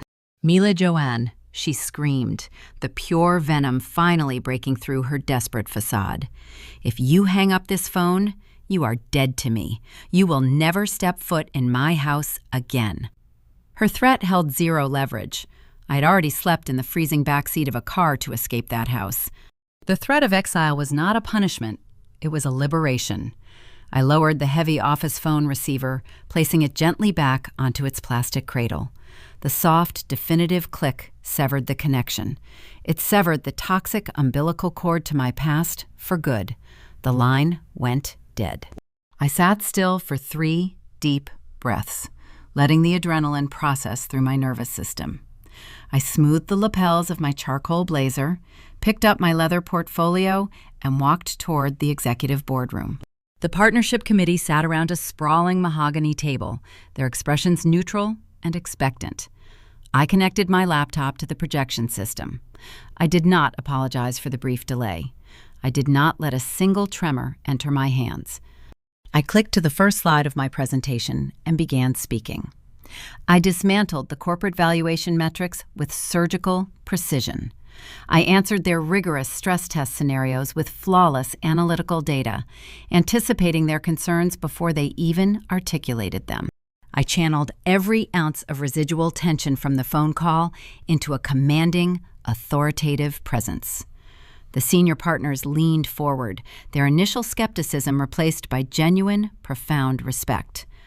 When I concluded the final financial projection, the room remained quiet for a long moment before the lead managing director offered a rare approving nod. The return offer was essentially secured in that exact instance. August arrived, bringing the brutal, humid heat of late summer to the eastern seaboard. My internship concluded with stellar performance reviews. I packed my meager belongings and boarded a train heading back to Sinclair University. The impending fall semester marked the beginning of my senior year. It was the final stretch of the grueling marathon I had started 4 years ago. I returned to the Gothic campus with a robust savings account and a signed contract for a lucrative postgraduate career. The survival phase of my journey was officially over. I moved into an upperclassman residence hall, ready to conquer the final academic hurdles. During the first week of September, the university administration published the official academic rankings for the graduating cohort. The tradition dictated that the top 5 students were publicly recognized as the elite candidates competing for the ultimate honor of class valedictorian. I stood in the main corridor of the academic center, looking at the printed notice pinned behind the glass bulletin board. My name was listed in crisp black ink, Mila Joan. But the relief was short-lived. The race was not a definitive victory. I was locked in a dead heat, separated by a microscopic fraction of a decimal point, with a student named Preston Sterling. Preston was a wealthy 5th-generation legacy student whose family name was literally carved into the stone archway of the campus library. He possessed infinite resources, private academic tutors, and a profound sense of inherited entitlement.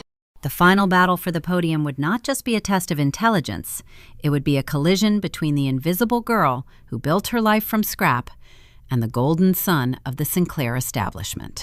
The autumn chill gave way to a punishing winter, turning the Sinclair campus into a frozen fortress. The final stretch of my senior year was a suffocating pressure cooker. I was carrying 21 credits, finalizing a grueling honors thesis in advanced applied economics, and maintaining remote analytical duties for my future employer in New York. Every minute of my existence was scheduled into rigid, unforgiving blocks. A single missed deadline or a lone grade of an A- would mathematically eliminate me from the valedictorian race. Preston Sterling, my direct rival, navigated the same semester with the breezy confidence of a tourist on a guided safari. His family name adorned the eastern wing of the Humanities Building. He attended private review sessions hosted by department heads who golfed with his father. He did not work. He did not worry about the cost of printer ink or the price of groceries. He just floated on a cushion of generational privilege, expecting the highest academic honor to land in his lap by default. The university grading hierarchy was not a blind meritocracy. Subjective evaluations played a critical role, especially in the honors college. My thesis advisor was a tenured academic named Professor Alden. He was an institution at Sinclair, a man who cherished legacy bloodlines and viewed self-made scholarship students as temporary novelties. He had mentored Preston's older brother 5 years prior. During a mandatory progress review in late February, Professor Alden summoned me to his cavernous office. The walls were lined with leather-bound volumes and framed photographs of him shaking hands with influential alumni. I sat in a stiff wingback chair across from his mahogany desk, handing over the first 40 pages of my draft. He barely glanced at the text. He set the paper down and steepled his fingers, adopting an expression of manufactured concern. "Mila," he began, his tone dripping with condescending sympathy, "you have executed a remarkable journey here. Securing a corporate position before graduation is commendable. However, I am reviewing your current workload. The remote employment, the maximum credit hours, the rigorous seminars. You carry far too many outside distractions." I kept my posture rigid, my face an unreadable mask. "My employment does not interfere with my academic output," I replied evenly. Professor Alden offered a thin, patronizing smile. "The honors thesis requires a singular devotion," he countered. "It is a grueling endeavor. A substandard defense will fracture your perfect grade point average. I suggest you drop the honors track. Convert the project to a standard independent study. It will protect your current standing and allow you to graduate with dignity rather than risking a disastrous collapse at the finish line." The sabotage was subtle but lethal. Dropping the honors designation carried a weighted penalty in the final ranking calculus. If I downgraded the project, Preston would secure the valedictorian title by a sheer mathematical technicality. Alden was not trying to protect my transcript. He was trying to clear the runway for the Sterling dynasty. I looked at the framed photographs on his wall. I looked at his manicured hands. He expected the exhausted, overworked scholarship girl to fold under the pressure of a senior faculty member. He expected me to surrender. "I will retain the honors designation," I stated, my voice echoing like cracked ice in the quiet room. "The final draft will be ready for the defense panel in April." I stood up, retrieved my pages, and walked out. The intellectual battle lines were drawn. I returned to my study carrel in the library basement and weaponized my exhaustion. I discarded my original topic and pivoted to a far more dangerous, complex arena. I decided to construct a predictive economic framework, analyzing the systemic vulnerabilities of regional banking institutions. It was a subject most undergraduates avoided due to the sheer density of the required mathematics. But I was not a standard undergraduate. I had spent the previous summer dissecting global markets alongside ruthless Wall Street partners. I possessed corporate finance skills that transcended the theoretical boundaries of academia. I pulled SEC filings, stress-tested loan portfolios, and built interactive risk models that mapped the exact failure points of mid-sized financial entities. I slept 2 hours a night. I drank black tea until my hands shook. I poured the silent fury of my entire life into those spreadsheets, transforming numerical data into an undeniable masterpiece. By the second week of April, the thesis was bound, submitted, and scheduled for the oral defense. The presentation room was an intimidating amphitheater with tiered seating and terrible fluorescent lighting. The evaluation panel consisted of 3 faculty members. Professor Alden sat in the center, flanked by the dean of the economics department and a visiting scholar from a rival Ivy-tier institution. I stood at the podium wearing my tailored charcoal suit. I projected my financial models onto the large digital display behind me. I did not use note cards. I had memorized every fraction, every statistical variance, and every historical precedent. I spoke for 45 minutes. I dismantled the traditional academic theories regarding regulatory compliance and replaced them with raw, irrefutable market realities. I guided the panel through my predictive algorithms, demonstrating exactly how a minor interest rate fluctuation could trigger a catastrophic liquidity crisis. When I concluded the primary presentation, the interrogation phase began. Professor Alden leaned forward, a sharp, predatory gleam in his eye.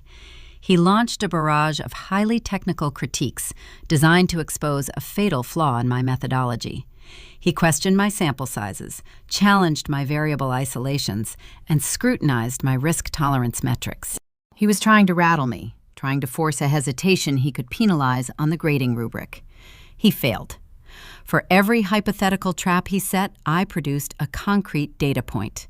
When he challenged my liquidity ratios, I cited the exact regulatory oversight footnotes that validated my approach. When he questioned the scope of the historical timeline, I projected a secondary interactive chart proving the pattern held true across 4 decades of market volatility. I answered his critiques with cold, hard logic, stripping away his academic posturing until only the raw, undeniable numbers remained. The visiting scholar let out a quiet, impressed laugh. The department dean nodded slowly, his eyes fixed on my final slide with genuine awe. Professor Alden sat in stunned silence. His trap had snapped shut on empty air. He looked at his colleagues, realizing that any attempt to score my performance below a perfect mark would expose his own bias and jeopardize his professional credibility. The project was too brilliant. The defense was too flawless. He was cornered by his own institutional standards. He picked up his heavy fountain pen. The room was so quiet I could hear the faint hum of the overhead projector. I watched his hand move across the official grading rubric. The quiet, satisfying scratch of the metal nib echoing in the silent amphitheater as he reluctantly wrote a perfect 100% on the final line. The panel dismissed me with formal congratulations. I packed my laptop into my leather portfolio and walked out of the presentation room. The heavy wooden doors closed behind me. I stood in the empty corridor, the adrenaline slowly receding from my veins. I had left nothing on the table. The perfect 4.0 was sealed in administrative concrete. The valedictorian title was mathematically mine. Spring bloomed across the campus, painting the historic quads in vibrant shades of emerald and gold. The grueling marathon was finally ending. Graduation was merely 21 days away. I ordered my cap and gown, paid the final trivial senior fees, and began packing my dormitory room for the permanent relocation to New York City. I was sitting on my stripped mattress, folding a stack of textbooks into a cardboard box, when my phone vibrated against the wooden desk. I checked the display. It was an internal campus extension. I answered the call, expecting a routine confirmation from the registrar regarding my diploma spelling. "Mila Joan," a terse voice inquired. "Yes," I replied. "This is the executive assistant to the dean of students. The dean requires your presence in his primary office immediately. This is a mandatory and urgent summons regarding your graduation status." The line disconnected before I could ask a single question. The phone felt heavy in my palm. The walls of the dormitory seemed to shrink. I had survived the financial sabotage, the digital smear campaigns, and the academic ambushes. I had played the game with flawless precision. But as I grabbed my jacket and sprinted toward the administration building, a cold, familiar dread pooled in my stomach. The war was not over. I sprinted across the historic quad, the cold spring air burning my lungs.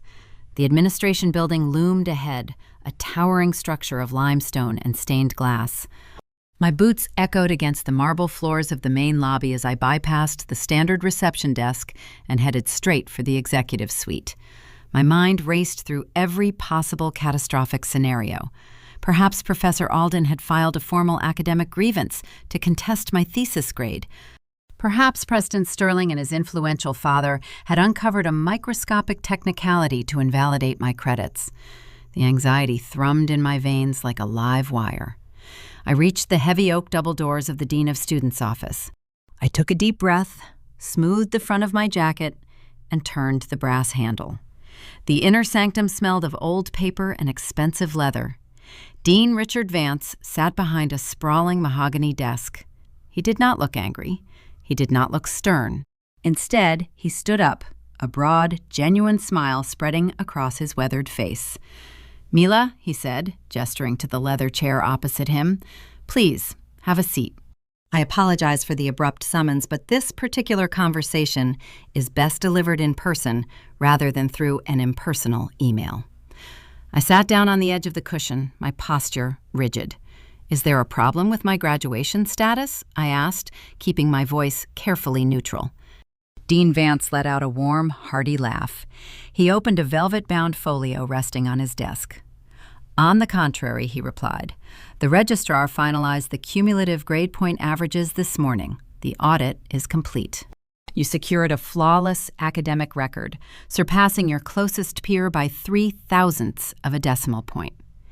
It is my distinct honor to officially inform you that you are the valedictorian of the Sinclair University graduating class." The air rushed out of my lungs. The invisible armor I had worn for 4 years cracked, letting in a flood of blinding, surreal elation. I had done it. I had beaten the legacy dynasty. I had conquered the Ivy-tier empire while working graveyard shifts and eating instant noodles. The girl they said was not college material was about to stand at the absolute pinnacle of their world. I pressed my hands to my face, fighting back the tears that threatened to spill over my eyelashes. "Thank you," I whispered, the words catching in my throat. "You have no idea what this means to me. You earned every bit of it," Dean Vance said gently. "Your honors thesis defense is already legendary among the economics faculty. Now, we must discuss your responsibilities for commencement. You will deliver the keynote address to 5,000 attendees in the main stadium. But before we draft your speech, I want to tell you about a cherished university tradition." My hands dropped to my lap. The warm glow of victory began to cool. "Sinclair is built on community," the dean continued, leaning back in his chair. "We recognize that our top scholars do not achieve greatness in a vacuum. They are supported by a foundation of love and encouragement from their families. To honor that sacrifice, the university commissions a bespoke, hand-calligraphed invitation for the parents of the valedictorian. It is embossed with gold foil, sealed with the official academic crest, and dispatched via certified courier to the family residence. It is our way of saying thank you to the people who raised you." A cold, paralyzing terror gripped my spine. The temperature in the room plummeted. The elite institutional tradition was beautiful for functional families, but it operated on a blind assumption that every home was a sanctuary. "When does this invitation get sent?" I asked, my voice suddenly thin and hollow. "Oh, the registrar processes the fulfillment order the moment the final grades lock," he replied, smiling proudly. "The package dispatched via overnight air freight yesterday evening. Your parents should receive it today. I imagine they will be thrilled." "No," I gasped, shooting out of the chair. "You have to stop it. You have to intercept the package right now." Dean Vance blinked, his warm expression faltering into deep confusion. "Mila, what is wrong?" "This is a celebratory gesture. My family does not support me," I explained, the panic rising in my chest. "I filed a dependency override my freshman year. I am legally estranged from them due to severe financial and emotional neglect. My mother tried to cancel my housing contract to render me homeless. If she receives a gilded invitation naming me valedictorian, she will not celebrate. She will view it as a direct insult to my brother. She will try to hijack the ceremony. She will ruin everything I have built. You must cancel the delivery." The dean face turned ashen. The polished facade of the university administrator vanished, replaced by genuine horror. He reached for his desk phone and pressed the intercom button. "Sarah," he barked into the speaker, his voice tight with urgency. "I need you in here immediately. Bring the commencement logistics tablet." His executive assistant rushed through the side door holding a sleek digital tablet. "What do you need, Dean Vance?" she asked, sensing the frantic energy radiating through the room. "Pull up the valedictorian courier dispatch," he ordered, pointing at her screen. "Mila Joan, Find the tracking number and contact the freight carrier. We need to issue an immediate stop delivery mandate. Reroute the package back to the university." Sarah nodded, her fingers flying rapidly across the glass display. She pulled up the automated mailing database. I walked around the mahogany desk to stand beside her, my heart hammering a frantic, terrifying rhythm against my ribs. "The system assumes a standard, dependent student profile for ceremonial mailings," Sarah muttered, her brow furrowing as she navigated the complex menus. "The automated fulfillment software bypassed the financial aid flags.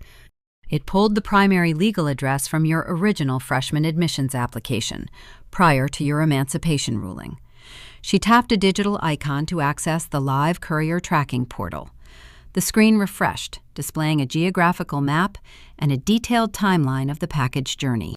I stared at the bright blue progress bar spanning the width of the display. The parcel had departed the Metropolitan Sorting Facility near my hometown at 6 in the morning. "Call the local dispatch hub," Dean Vance instructed, hovering over her shoulder. "Tell them the university will pay any penalty fee to halt the driver." Sarah tapped the screen again to reveal the live status log. The breath hitched in her throat. She looked up at me, her eyes wide with a profound, helpless pity. I looked down at the digital display. "It is too late," Sarah whispered, lowering the tablet. "The local driver is already on the route. They do not carry central dispatch radios for intercept orders once the vehicle leaves the loading dock. The parcel is on the truck." I stepped back, my legs feeling like lead. The impenetrable fortress I had constructed over 4 grueling years, the digital blocks, the changed phone numbers, the geographic distance, was entirely breached. A piece of heavy cream cardstock had slipped past my defenses, carried by an innocent delivery driver who had no idea he was transporting a live explosive into a war zone.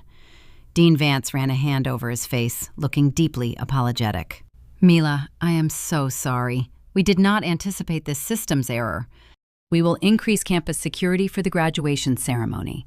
We will ensure they cannot access the staging areas." I shook my head slowly. The ceremonial security did not matter right now. What mattered was the psychological fallout about to detonate. Caroline was currently drowning in the consequences of my brother-ruined life. She was suffocating under his legal fees, his academic expulsion, and the shattering of her golden illusion. Into that bitter, toxic despair, Sinclair University was delivering a gold-embossed testament to my ultimate triumph. "There is nothing left to do," I said quietly, my voice devoid of emotion. "The damage is already in motion." I turned and walked out of the executive suite, leaving the dean and his assistant standing in heavy silence. I pushed through the oak double doors and stepped back out into the spring afternoon. The sun was shining. The students around me were laughing, throwing frisbees across the manicured lawns, entirely oblivious to the fact that my past was currently speeding toward a collision with my present. 800 miles away, the sky was overcast and gray. The familiar quiet of my childhood street remained undisturbed, save for the low rumble of a delivery truck pulling to a halt against the curb. The driver stepped out carrying a thick, rigid envelope. He walked up the cracked concrete path, slid the heavy parcel into the rusted metal mailbox, and drove away. Inside the dim, stale house, Caroline finished wiping down the kitchen counters. She poured a cup of bitter coffee and walked toward the front door to check the afternoon mail. She stepped out onto the porch, her slippers scuffing against the weathered wood. The burden of Chase and his looming court dates weighed heavily on her shoulders, etching deep, bitter lines into her face. She opened the rusted lid of the mailbox. Nestled among the final notice utility bills and threatening collection agency letters from my brother legal defense, the pristine white package sat like an alien artifact. It was far too elegant for our neighborhood. She pulled it out, her fingers brushing the rich texture of the paper. She saw the return address printed in the corner, the Office of the Dean, Sinclair University. Her heart rate spiked, assuming it was a profound, miraculous reversal regarding Chase. She tore the golden seal, oblivious to the fact that she was about to read the exact words she feared most. 800 miles away from the manicured emerald lawns of my university, the sky over my hometown hung low and gray. The vinyl siding on our suburban house was peeling, exposing the rotting wood beneath. Inside, the atmosphere was thick and suffocating. Caroline sat at the scuffed kitchen table, surrounded by a towering mountain of past due notices and stringent legal demands. Chase was asleep upstairs. He spent his days unconscious and his nights pacing the floorboards, dreading his impending court dates. His expensive private college had officially expelled him after the felony arrest. The second mortgage Caroline took out to fund his elite prep school was now a crushing, insurmountable weight, threatening immediate foreclosure on the family home. The golden child had severely tarnished, dragging the entire household down into the mud with his reckless entitlement. Caroline rubbed her temples, trying to ward off a blinding stress migraine. She stood up, her worn slippers dragging across the faded linoleum floor, and walked toward the front door. The afternoon mail delivery had arrived. She stepped out onto the porch, bracing her thin frame against the bitter spring wind. She opened the rusted metal box, fully expecting another collection letter from the county courthouse or a steep premium increase from their auto insurance provider. Instead, her fingers brushed against something thick and heavily textured. She pulled out a pristine, cream-colored envelope. It was rigid, heavy cardstock, the exact kind reserved for elite academic institutions and formal gala events. In the top left corner, embossed in shimmering metallic gold foil, sat the unmistakable crest of Sinclair University. Her breath caught in her dry throat. For a fleeting, desperate second, her mind fabricated a miraculous, impossible scenario. Perhaps the prestigious university was contacting Chase. Perhaps there was a hidden administrative loophole, a rare second chance, a clerical error regarding his initial freshman rejection. She walked back into the kitchen, clutching the envelope as if it were a winning lottery ticket. She sat back down at the table, pushing aside the grim reality of her son-ruined life, eager to embrace a delusion. She slid her manicured fingernail under the gilded flap, tearing the heavy paper open with trembling anticipation. She extracted a formal, folded document. The calligraphy was elegant, sweeping across the thick page in dark, rich ink. Caroline adjusted her posture, her pale eyes scanning the opening line. The dean and faculty of Sinclair University cordially invite you to celebrate the commencement of the graduating class. A small, confused smile touched her lips. She assumed it was a general alumni donation request, or perhaps a standard community outreach letter sent to the surrounding zip codes. But her eyes moved down to the subsequent paragraph, where the stylized font grew larger, demanding her undivided attention. It is our distinct honor to request your presence in recognizing our class valedictorian. She stopped reading. A valedictorian announcement. Why would they send this specific honor to her residence? She lowered her gaze to the bold name printed perfectly in the center of the immaculate page. Mila Joan. The name struck her like a physical blow to the sternum. The oxygen evaporated from the kitchen. Caroline stared at the two words, her brain refusing to process the impossible information. The daughter she threw away, the girl she explicitly told was unfit for higher education, the teenager she tried to evict and destroy, had not just survived the exile. Mila had conquered the exact ivy-tier mountain her favored son could not even climb. Mila was the undisputed champion of the elite world Caroline so desperately craved. A profound psychological break fractured Caroline constructed reality. The illusion of her superior maternal judgment shattered into jagged, unrecognizable pieces. She had bet her entire financial existence and her pride on Chase, yielding nothing but debt, despair, and public disgrace. Meanwhile, the child she discarded had built an empire from scrap metal and sheer willpower. Her hands began to tremble. The tremors started in her fingertips and rapidly spread through her arms, shaking with such uncontrollable force that she could no longer hold the heavy cardstock. The gilded invitation slipped from her grasp. It fluttered gracefully through the stagnant air of the kitchen, landing face up on the floor. It settled perfectly atop a scattered pile of Chase unpaid court fees, final notice utility bills, and foreclosure warnings. Caroline stared at the golden crest resting against the grim, printed evidence of her failure. A raw, guttural sob tore from her throat. She dropped to her knees on the faded linoleum, clutching her chest as the full, devastating weight of her arrogant choices crashed down upon her. Back on the Sinclair campus, the sun was setting, casting long, golden shadows across the historic stone courtyards. I was sitting at my designated desk in the library archive, finalizing the binding on my physical thesis copy. The quiet hum of the climate control system provided a soothing background noise. My focus was entirely centered on the upcoming commencement logistics, securing my graduation robes, and planning my impending permanent relocation to Manhattan. My smartphone lay face down next to my computer keyboard. A sudden harsh vibration rattled the device against the wood grain.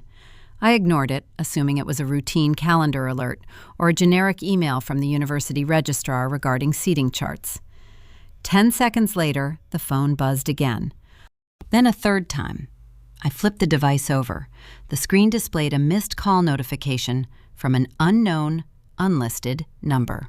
I had changed my contact information 3 times since leaving my hometown, implementing strict digital privacy filters to block any recognizable area codes associated with my past. But the sheer persistence of the incoming alerts signaled something unusual. A new icon appeared on the display. It was a voicemail notification. I picked up the phone, my thumb hovering over the play button. A cold, familiar instinct tightened the muscles in my neck. I pressed the screen and lifted the speaker to my ear. The audio began with a sharp intake of breath, followed by the unmistakable sound of wet, heavy sobbing. Mila, a fractured, desperate voice, pleaded through the digital connection. "Oh my God, Mila, please pick up the phone." It was Caroline. The sound of her voice, previously a source of profound terror, now just felt hollow and pathetic. She was weeping with a theatrical intensity, the kind of sorrow designed entirely to manipulate the listener. "I got the invitation," she wailed, her words slurring together in a rush of frantic, erratic emotion. "I am so sorry. I was wrong about everything. You have to forgive me. I am so proud of you, Mila. I have always been so proud of you. Please, just call me back. We are family." She kept repeating the word proud, wielding it like a rusty, blunt instrument, hoping it would somehow break down the fortress I had spent 4 grueling years building. She did not apologize for the financial abuse. She did not mention her deliberate attempt to cancel my housing and render me homeless in the winter. She did not express remorse for the vicious social media smear campaign. She only cared about the prestige, the golden sash, and the elite status she could now claim by geographic proximity. I did not feel anger. I did not feel a rush of victorious vindication. I just felt a profound, chilling emptiness. I pulled the phone away from my ear while she was still crying mid-sentence. I pressed the delete icon. The audio vanished, severing her pathetic performance into silent digital dust. I set the phone back down on the desk. The archive room was quiet again, but the cold, creeping dread in my stomach did not dissipate. I knew my mother's psychology better than anyone on earth. A rejected phone call would not deter her. The gilded invitation had provided her with the exact date, time, and geographical location of my greatest triumph. She was desperate to absorb my success to mask the rotting decay of her own life. She needed my spotlight to hide her shadows. She was not going to stay in that crumbling house. Caroline was going to show up. The 3rd Saturday of May arrived with a crisp, cloudless sky. Sinclair University transformed its historic athletic stadium into a sprawling theater of academic triumph. 5,000 folding chairs blanketed the manicured turf, flanked by towering bleachers filled with expectant families holding floral bouquets and zoom lenses. The air hummed with the collective vibration of generational pride. I stood behind the main stage inside a white canvas VIP staging tent. The heavy gold sash of the valedictorian rested across my shoulders, contrasting sharply against the deep black fabric of my graduation gown. 4 years ago, I packed my entire existence into 2 plastic garbage bags and slept in a freezing car. I survived on stale clearance bread and the sheer refusal to surrender. Now I was preparing to deliver the keynote address to the most powerful families in the country. The dichotomy felt surreal, but the gold threads woven into my sash anchored me to the present reality. I had earned this space. University staff buzzed around the tent, adjusting microphone frequencies and arranging diploma covers. The perimeter was secured by campus police, intended to keep eager parents away from the keynote speakers and honorary degree recipients. But security protocols at elite institutions possess a critical flaw. They bow to the aesthetics of wealth and status. I was reviewing the final index cards for my speech when a commotion erupted near the primary entrance of the staging tent. 2 security guards stepped aside, their authoritative postures melting into deferential nods. A heavy gilded envelope flashed in the morning sunlight, serving as an undeniable passport through the barricade. Caroline and Chase walked through the canvas flaps. They looked like they had stepped out of a high society catalog. Caroline wore a tailored pearl-white suit, her hair professionally styled into a flawless updo. A delicate string of pearls rested against her collarbone. Chase walked beside her in a sharp navy blazer and a silk tie. To an uninformed observer, they represented the pinnacle of the American suburban dream. No one looking at them would ever guess that their home was inches away from bank foreclosure, or that Chase was facing pending felony charges and permanent collegiate expulsion. They had weaponized their wardrobe to camouflage their ruin. My mother possessed a terrifying, predatory instinct for social climbing. Her eyes scanned the interior of the VIP tent, bypassing the student marshals and zeroing in on the most influential figure in the room. She spotted Dean Richard standing near the podium stairs, reviewing a printed schedule. Caroline did not hesitate. She adjusted her pearls, pasted a radiant artificial smile across her face, and marched directly toward him. I stood frozen near the water station, watching the grotesque theater unfold. Caroline extended her hand, introducing herself with a loud, carrying voice designed to attract the attention of every faculty member within a 50-foot radius. Dean Richard, she projected, ensuring her words bounced off the canvas walls. I am Caroline Joan. Mila is my daughter. I simply had to come find you before the ceremony begins to express my profound gratitude. The dean looked caught off guard. He accepted her handshake, his polite administrative smile masking the deep internal confusion. He remembered the frantic meeting in his office 3 weeks prior. He knew the gilded invitation was a catastrophic, systemic error. Yet here stood the alleged abuser, radiating nothing but polished maternal warmth. We are just so overwhelmed with joy, Caroline continued, pressing a manicured hand over her heart. It takes a village to raise a scholar of this caliber, but mostly it takes a mother unyielding dedication. The late nights, the financial sacrifices, pushing her to reach her ultimate potential, even when she wanted to quit. Seeing her wear that gold sash makes every single sacrifice I made worthwhile. She was hijacking my narrative in real time. She was attempting to rewrite history, transforming my desperate survival into her own triumphant parenting masterclass. She wanted the elite faculty of Sinclair University to look at my flawless grade point average and credit her guidance. She wanted to steal the empire I built in the dark and claim she provided the blueprints. Chase stood a few paces behind her, shifting his weight uncomfortably from side to side. His arrogance had evaporated, replaced by the nervous energy of a disgraced heir forced to witness the coronation of the peasant he used to torment. A university photographer, drawn by the loud, performative declarations of a proud mother, drifted toward their interaction. He raised his professional camera, adjusting the heavy lens to capture the touching family moment. Caroline noticed the lens. Her eyes tracked the photographer, calculating the perfect visual opportunity. She scanned the room again and finally spotted me standing by the water station. Her face lit up with an exaggerated, theatrical gasp. "Mila!" she cried out, her voice dripping with manufactured emotion. She abandoned the dean and rushed across the carpeted floor of the staging tent. She threw her arms wide open, aiming for a picture-perfect embrace.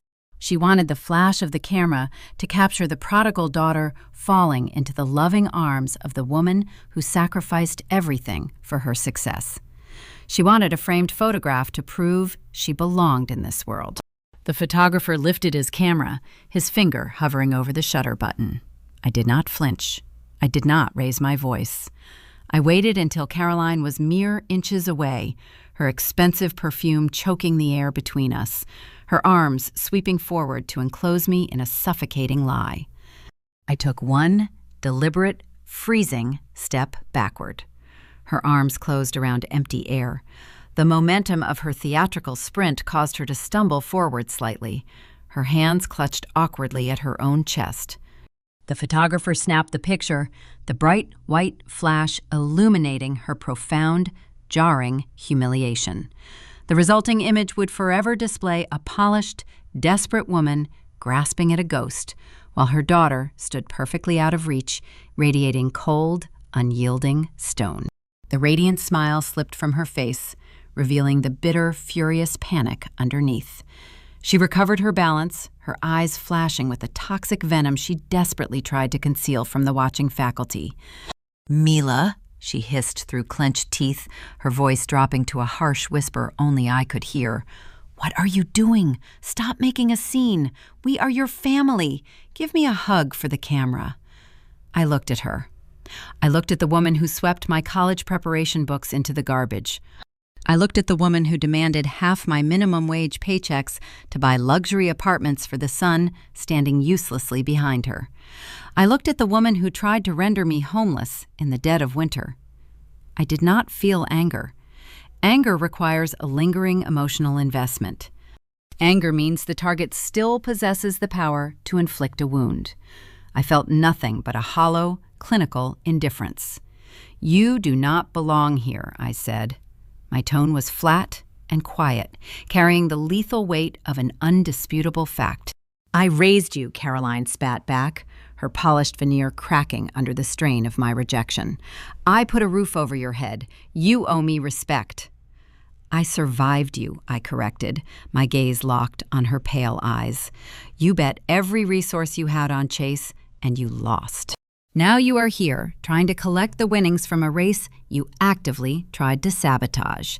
Chase stepped forward, his face flushed red with secondhand embarrassment. "Mom, let us just go sit down," he muttered, tugging gently on her tailored sleeve. "People are staring." Caroline jerked her arm away from his grip. She refused to retreat. She needed the validation. She needed the Sinclair faculty to see her as the architect of my triumph. She opened her mouth to launch another loud, manipulative defense. I cut her off. "You are a guest in my house today," I said, my voice dropping an octave, radiating a chilling, dominant authority. "I earned this sash. I earned this stage. I earned every single brick of this life while you were busy trying to bury me. If you want to witness the result of your failure, you will turn around. You will walk out of this tent. Take your seat and be quiet." Caroline stared at me. The realization hit her with staggering force. The 18-year-old girl she used to terrorize into submission was dead. The woman standing before her held the keys to an elite kingdom she could only dream of entering, and I had just locked the gates. She opened her mouth, but no words emerged. The crushing weight of her irrelevance finally silenced her. She turned around, her posture stiff and defeated, and walked toward the exit flap of the tent. Chase followed her, keeping his eyes firmly fixed on the carpeted floor. I watched them leave, smoothing the gold fabric of my sash. The air in the tent felt clean again. Outside, the swelling, majestic chords of the commencement processional began to echo across the stadium turf. The brass instruments signaled the beginning of the ceremony. The stage manager approached me, holding a clipboard and pointing toward the illuminated staircase leading up to the main podium. The crowd of 5,000 fell into a hushed, reverent silence. The booming voice of the announcer resonated through the towering speaker system, vibrating against my chest. "Ladies and gentlemen," the announcer declared, "please direct your attention to the stage for our keynote address. It is my profound honor to introduce the class valedictorian, Mila Joan." I took a deep breath, stepped out of the tent, and walked into the blinding morning light. The stadium turf felt firm and unyielding beneath my shoes as the commencement announcer called my name over the towering speaker system. The sound echoed across the sprawling athletic field, bouncing off the historic brick walls of the university and rising into the crisp, cloudless spring sky. The heavy black fabric of my graduation gown flowed around my ankles with each measured step. Across my shoulders, the thick, woven gold sash of the valedictorian caught the brilliant morning light, serving as a bright, undeniable beacon of my victory. I walked up the wooden stairs leading to the main stage. The sheer scale of the audience would have paralyzed the terrified 18-year-old girl who used to hide her textbooks inside a dark closet. 5,000 people sat in the metal folding chairs covering the field, flanked by thousands more in the elevated bleachers. It was a staggering sea of expectant faces, proud parents clutching floral bouquets, and esteemed faculty members draped in their traditional academic regalia. Today, the vast crowd did not feel intimidating. It felt like a long overdue reckoning, a public tribunal gathered to witness the final chapter of my survival. I reached the wooden podium and adjusted the microphone. A brief, sharp squeal of feedback pierced the air, followed immediately by a profound, hushed silence. 5,000 pairs of eyes locked onto me. Before I spoke a single word, my gaze swept the premier seating section located directly below the stage. The front row was strictly reserved for the families of the highest academic achievers. There sat my mother. Caroline had maneuvered herself into the exact center of the seating arrangement. She sat with her spine rigid, wearing her tailored pearl-white suit, her hair styled into a flawless, elegant sweep. Chase slumped in the folding chair beside her, staring blankly at the printed commencement program in his lap. They looked perfectly polished, playing the roles of the ideal, supportive suburban family. They were attempting to blend seamlessly into the ranks of the generational wealth surrounding them. Caroline wore a serene, expectant smile, ready to absorb the applause, prepared to claim the reflected glory of a daughter she had tried to bury. She believed the rigid rules of public decorum would protect her. She assumed I would deliver a generic, inspiring speech, forcing us to maintain the polite facade in front of the elite society she so desperately coveted. She severely underestimated the cold, clinical precision I had honed over the past 4 years. I leaned toward the microphone, allowing my voice to project with a calm, resonant authority. "Welcome, faculty, distinguished guests, and the graduating class," I began. "We are often told that academic excellence is a collaborative effort. We are taught that reaching the pinnacle of higher education requires a sturdy foundation. For many of my peers sitting before me today, that foundation was poured in the sunlight. It was built on the quiet reassurance of parents who believed in your potential, who funded your ambitions, and who caught you when you stumbled. You should cherish that profound privilege. It is a beautiful gift." I paused, letting the words settle over the crowd. The parents in the front rows smiled, nodding in polite agreement, unaware of the sharp pivot approaching. "But not all foundations are constructed in the light," I continued, my tone shifting from warm inspiration to a steely, measured cadence. "Some empires are built in the dark. They are forged in the freezing back seats of rusted cars and funded by midnight shifts in industrial warehouses. They are constructed in silence, using textbooks hidden under heavy blankets, illuminated only by the dying beam of a plastic flashlight, while the rest of the world sleeps." Down in the front row, the serene smile on Caroline's face began to falter. The corners of her mouth tightened. The wealthy parents seated on either side of her, including the prominent legacy family of my closest academic rival, leaned forward. The atmosphere in the stadium shifted palpably. The audience expected generic platitudes about chasing dreams and embracing the future. Instead, I was delivering a surgical autopsy of my past. When you build a life in the shadows, you learn a harsh, undeniable truth, I said, my voice carrying effortlessly across the silent turf. The most dangerous obstacles are rarely external circumstances.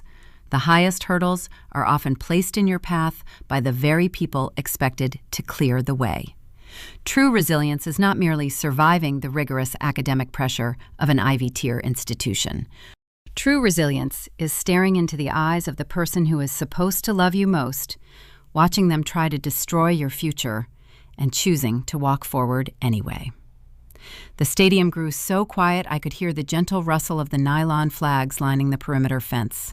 Caroline shifted stiffly in her metal folding chair. Her manicured fingers gripped her matching leather clutch purse with such intense force that her knuckles turned stark white. She knew exactly what was happening, and she was entirely trapped. She could not stand up. She could not scream. She could not cause a scene without exposing her true nature to the elite society she wanted to impress. She was forced to sit there, paralyzed by the social decorum she worshipped, as I dismantled her illusion in front of 5,000 witnesses. I locked my eyes directly onto hers, stripping away the remaining distance between us. To those who told me I was not college material, I stated, each word landing like a calculated strike. To those who threw my books in the trash and bet every dime against my future, thank you. You set the bar so low that simply stepping over it led me to the top of this class. I am here today not because of my family's support, but in spite of their absence. The impact of the killing blow rippled through the front row like a physical shock wave. The mother of the legacy student, seated mere inches from Caroline, turned her head and stared directly at my mother. The realization dawned rapidly across the faces of the surrounding elite guests. They pieced together the narrative clues. They looked at the tense, rigid woman in the pearl-white suit and saw through the carefully constructed camouflage. Caroline's face drained of all color, transforming into a sickly, pale gray. The polished suburban matriarch melted away, leaving only the hollow, exposed shell of a woman who had gambled her soul and lost everything. The social capital she tried to steal from me evaporated into the crisp spring air. She shrank into her folding chair, her humiliation total and inescapable. For 3 long seconds, a stunned, frozen silence hung over the turf. Then a single faculty member in the second row stood up and began to clap. The sharp, rhythmic sound broke the spell. A group of graduating seniors near the center aisle rose to their feet, cheering loudly. Within moments, the movement cascaded across the entire stadium. 5,000 people surged upward. A thunderous standing ovation erupted, shaking the aluminum bleachers and drowning out the rustle of the wind. They were not cheering for the academic theories in my honors thesis. They were roaring for the sheer, unyielding defiance of the girl who refused to be erased. I stepped back from the podium, letting the deafening wave of applause wash over me. The university president approached the center of the stage, holding a leather-bound folio. He extended his hand, his eyes shining with a profound, unspoken respect. I shook his hand and accepted my diploma. The heavy, embossed paper felt like a signed treaty, officially ending a 4-year war. I turned and walked toward the wooden stairs leading off the stage. The designated exit path required me to walk directly past the primary VIP seating section on my way back to the staging tent. The crowd was still on their feet, the applause echoing like rolling thunder. Caroline was still sitting down. She was the only person in the first 3 rows who had not joined the standing ovation. She looked small, diminished, and entirely broken by the public exposure of her cruelty. Chase stared at the ground, unable to meet the gaze of the disgusted parents standing around him. I walked down the aisle, the gold sash swaying lightly against my gown. As I approached her row, Caroline reached out a trembling hand, a pathetic, wordless plea for a final interaction. She wanted a shred of recognition, a tiny morsel of forgiveness to soothe her burning shame. I did not pause. I did not break my stride. I walked straight past my mother without a single glance, leaving her hand hovering in the empty space between us. I left her to drown in the shallow, bitter puddle of her own making. I stepped out of the stadium, leaving the roar of the crowd behind me. The heavy gates closed, sealing off the past. I walked forward into the warm spring breeze, heading toward my new reality. I possessed a flawless degree, a pristine reputation, and a $150,000 a year career waiting for me in Manhattan. The invisible girl was gone forever. The architect of my own empire had finally arrived. Mila's journey from a freezing car to a valedictorian podium is more than just a tale of triumph against impossible odds. It is a profound psychological mirror reflecting the undeniable truth that parents' words have lasting influence. We often forget the immense weight carried by the voices that raise us, failing to realize that phrases like, "You're not college material," can become limiting beliefs that stay with children for years. It is a stark, sobering reminder that parents not only provide for their children materially, but also shape their thinking and self-confidence from the very beginning. When a home is divided by unequal affection, the resulting favoritism in the family causes deep hurt. Investing all resources in one child while deliberately neglecting the other creates profound feelings of abandonment and lack of recognition. Ultimately, this destructive dynamic can irreparably damage family relationships in the long run. Mila's quiet, relentless grind in the dark teaches society that we should never underestimate your child's potential. A child's true abilities should not be determined by circumstances, social prejudices, or background. When parents carelessly impose limits, they may inadvertently stifle their child's development. Instead of acting as gatekeepers, parents should be a source of encouragement, not a barrier. Instead of imposing negative beliefs, parents should help their children expand their potential, encourage them, and create conditions for them to develop in their own way. Yet, the most haunting lesson lies in the aftermath of her success, demonstrating how recognition that comes too late may lose its meaning. The devastating moment a mother calls in tears shows regret, but letting everything go through voicemail reflects an emotional distance that is already formed. It teaches us that love and support need to come at the right time, not after success has proven everything. It begs us to deeply realize that success is not the only way to be loved. The story also implicitly asks, does a child need to become a valedictorian to deserve recognition? The core message for parents is to love and support their children, even when they haven't proven anything yet.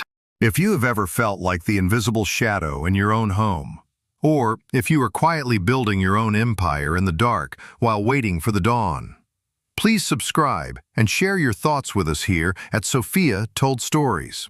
We want to hear the silent battles you are fighting every single day. At the end of the day, you must ask yourself what you are truly chasing when you seek the applause of those who once doubted you. Sometimes, the most powerful closure is not a tearful apology, a cinematic reunion, or a gilded invitation arriving in the mail. Sometimes, true closure is just the quiet, solitary realization that you no longer need the key to a door you stopped knocking on a long time ago.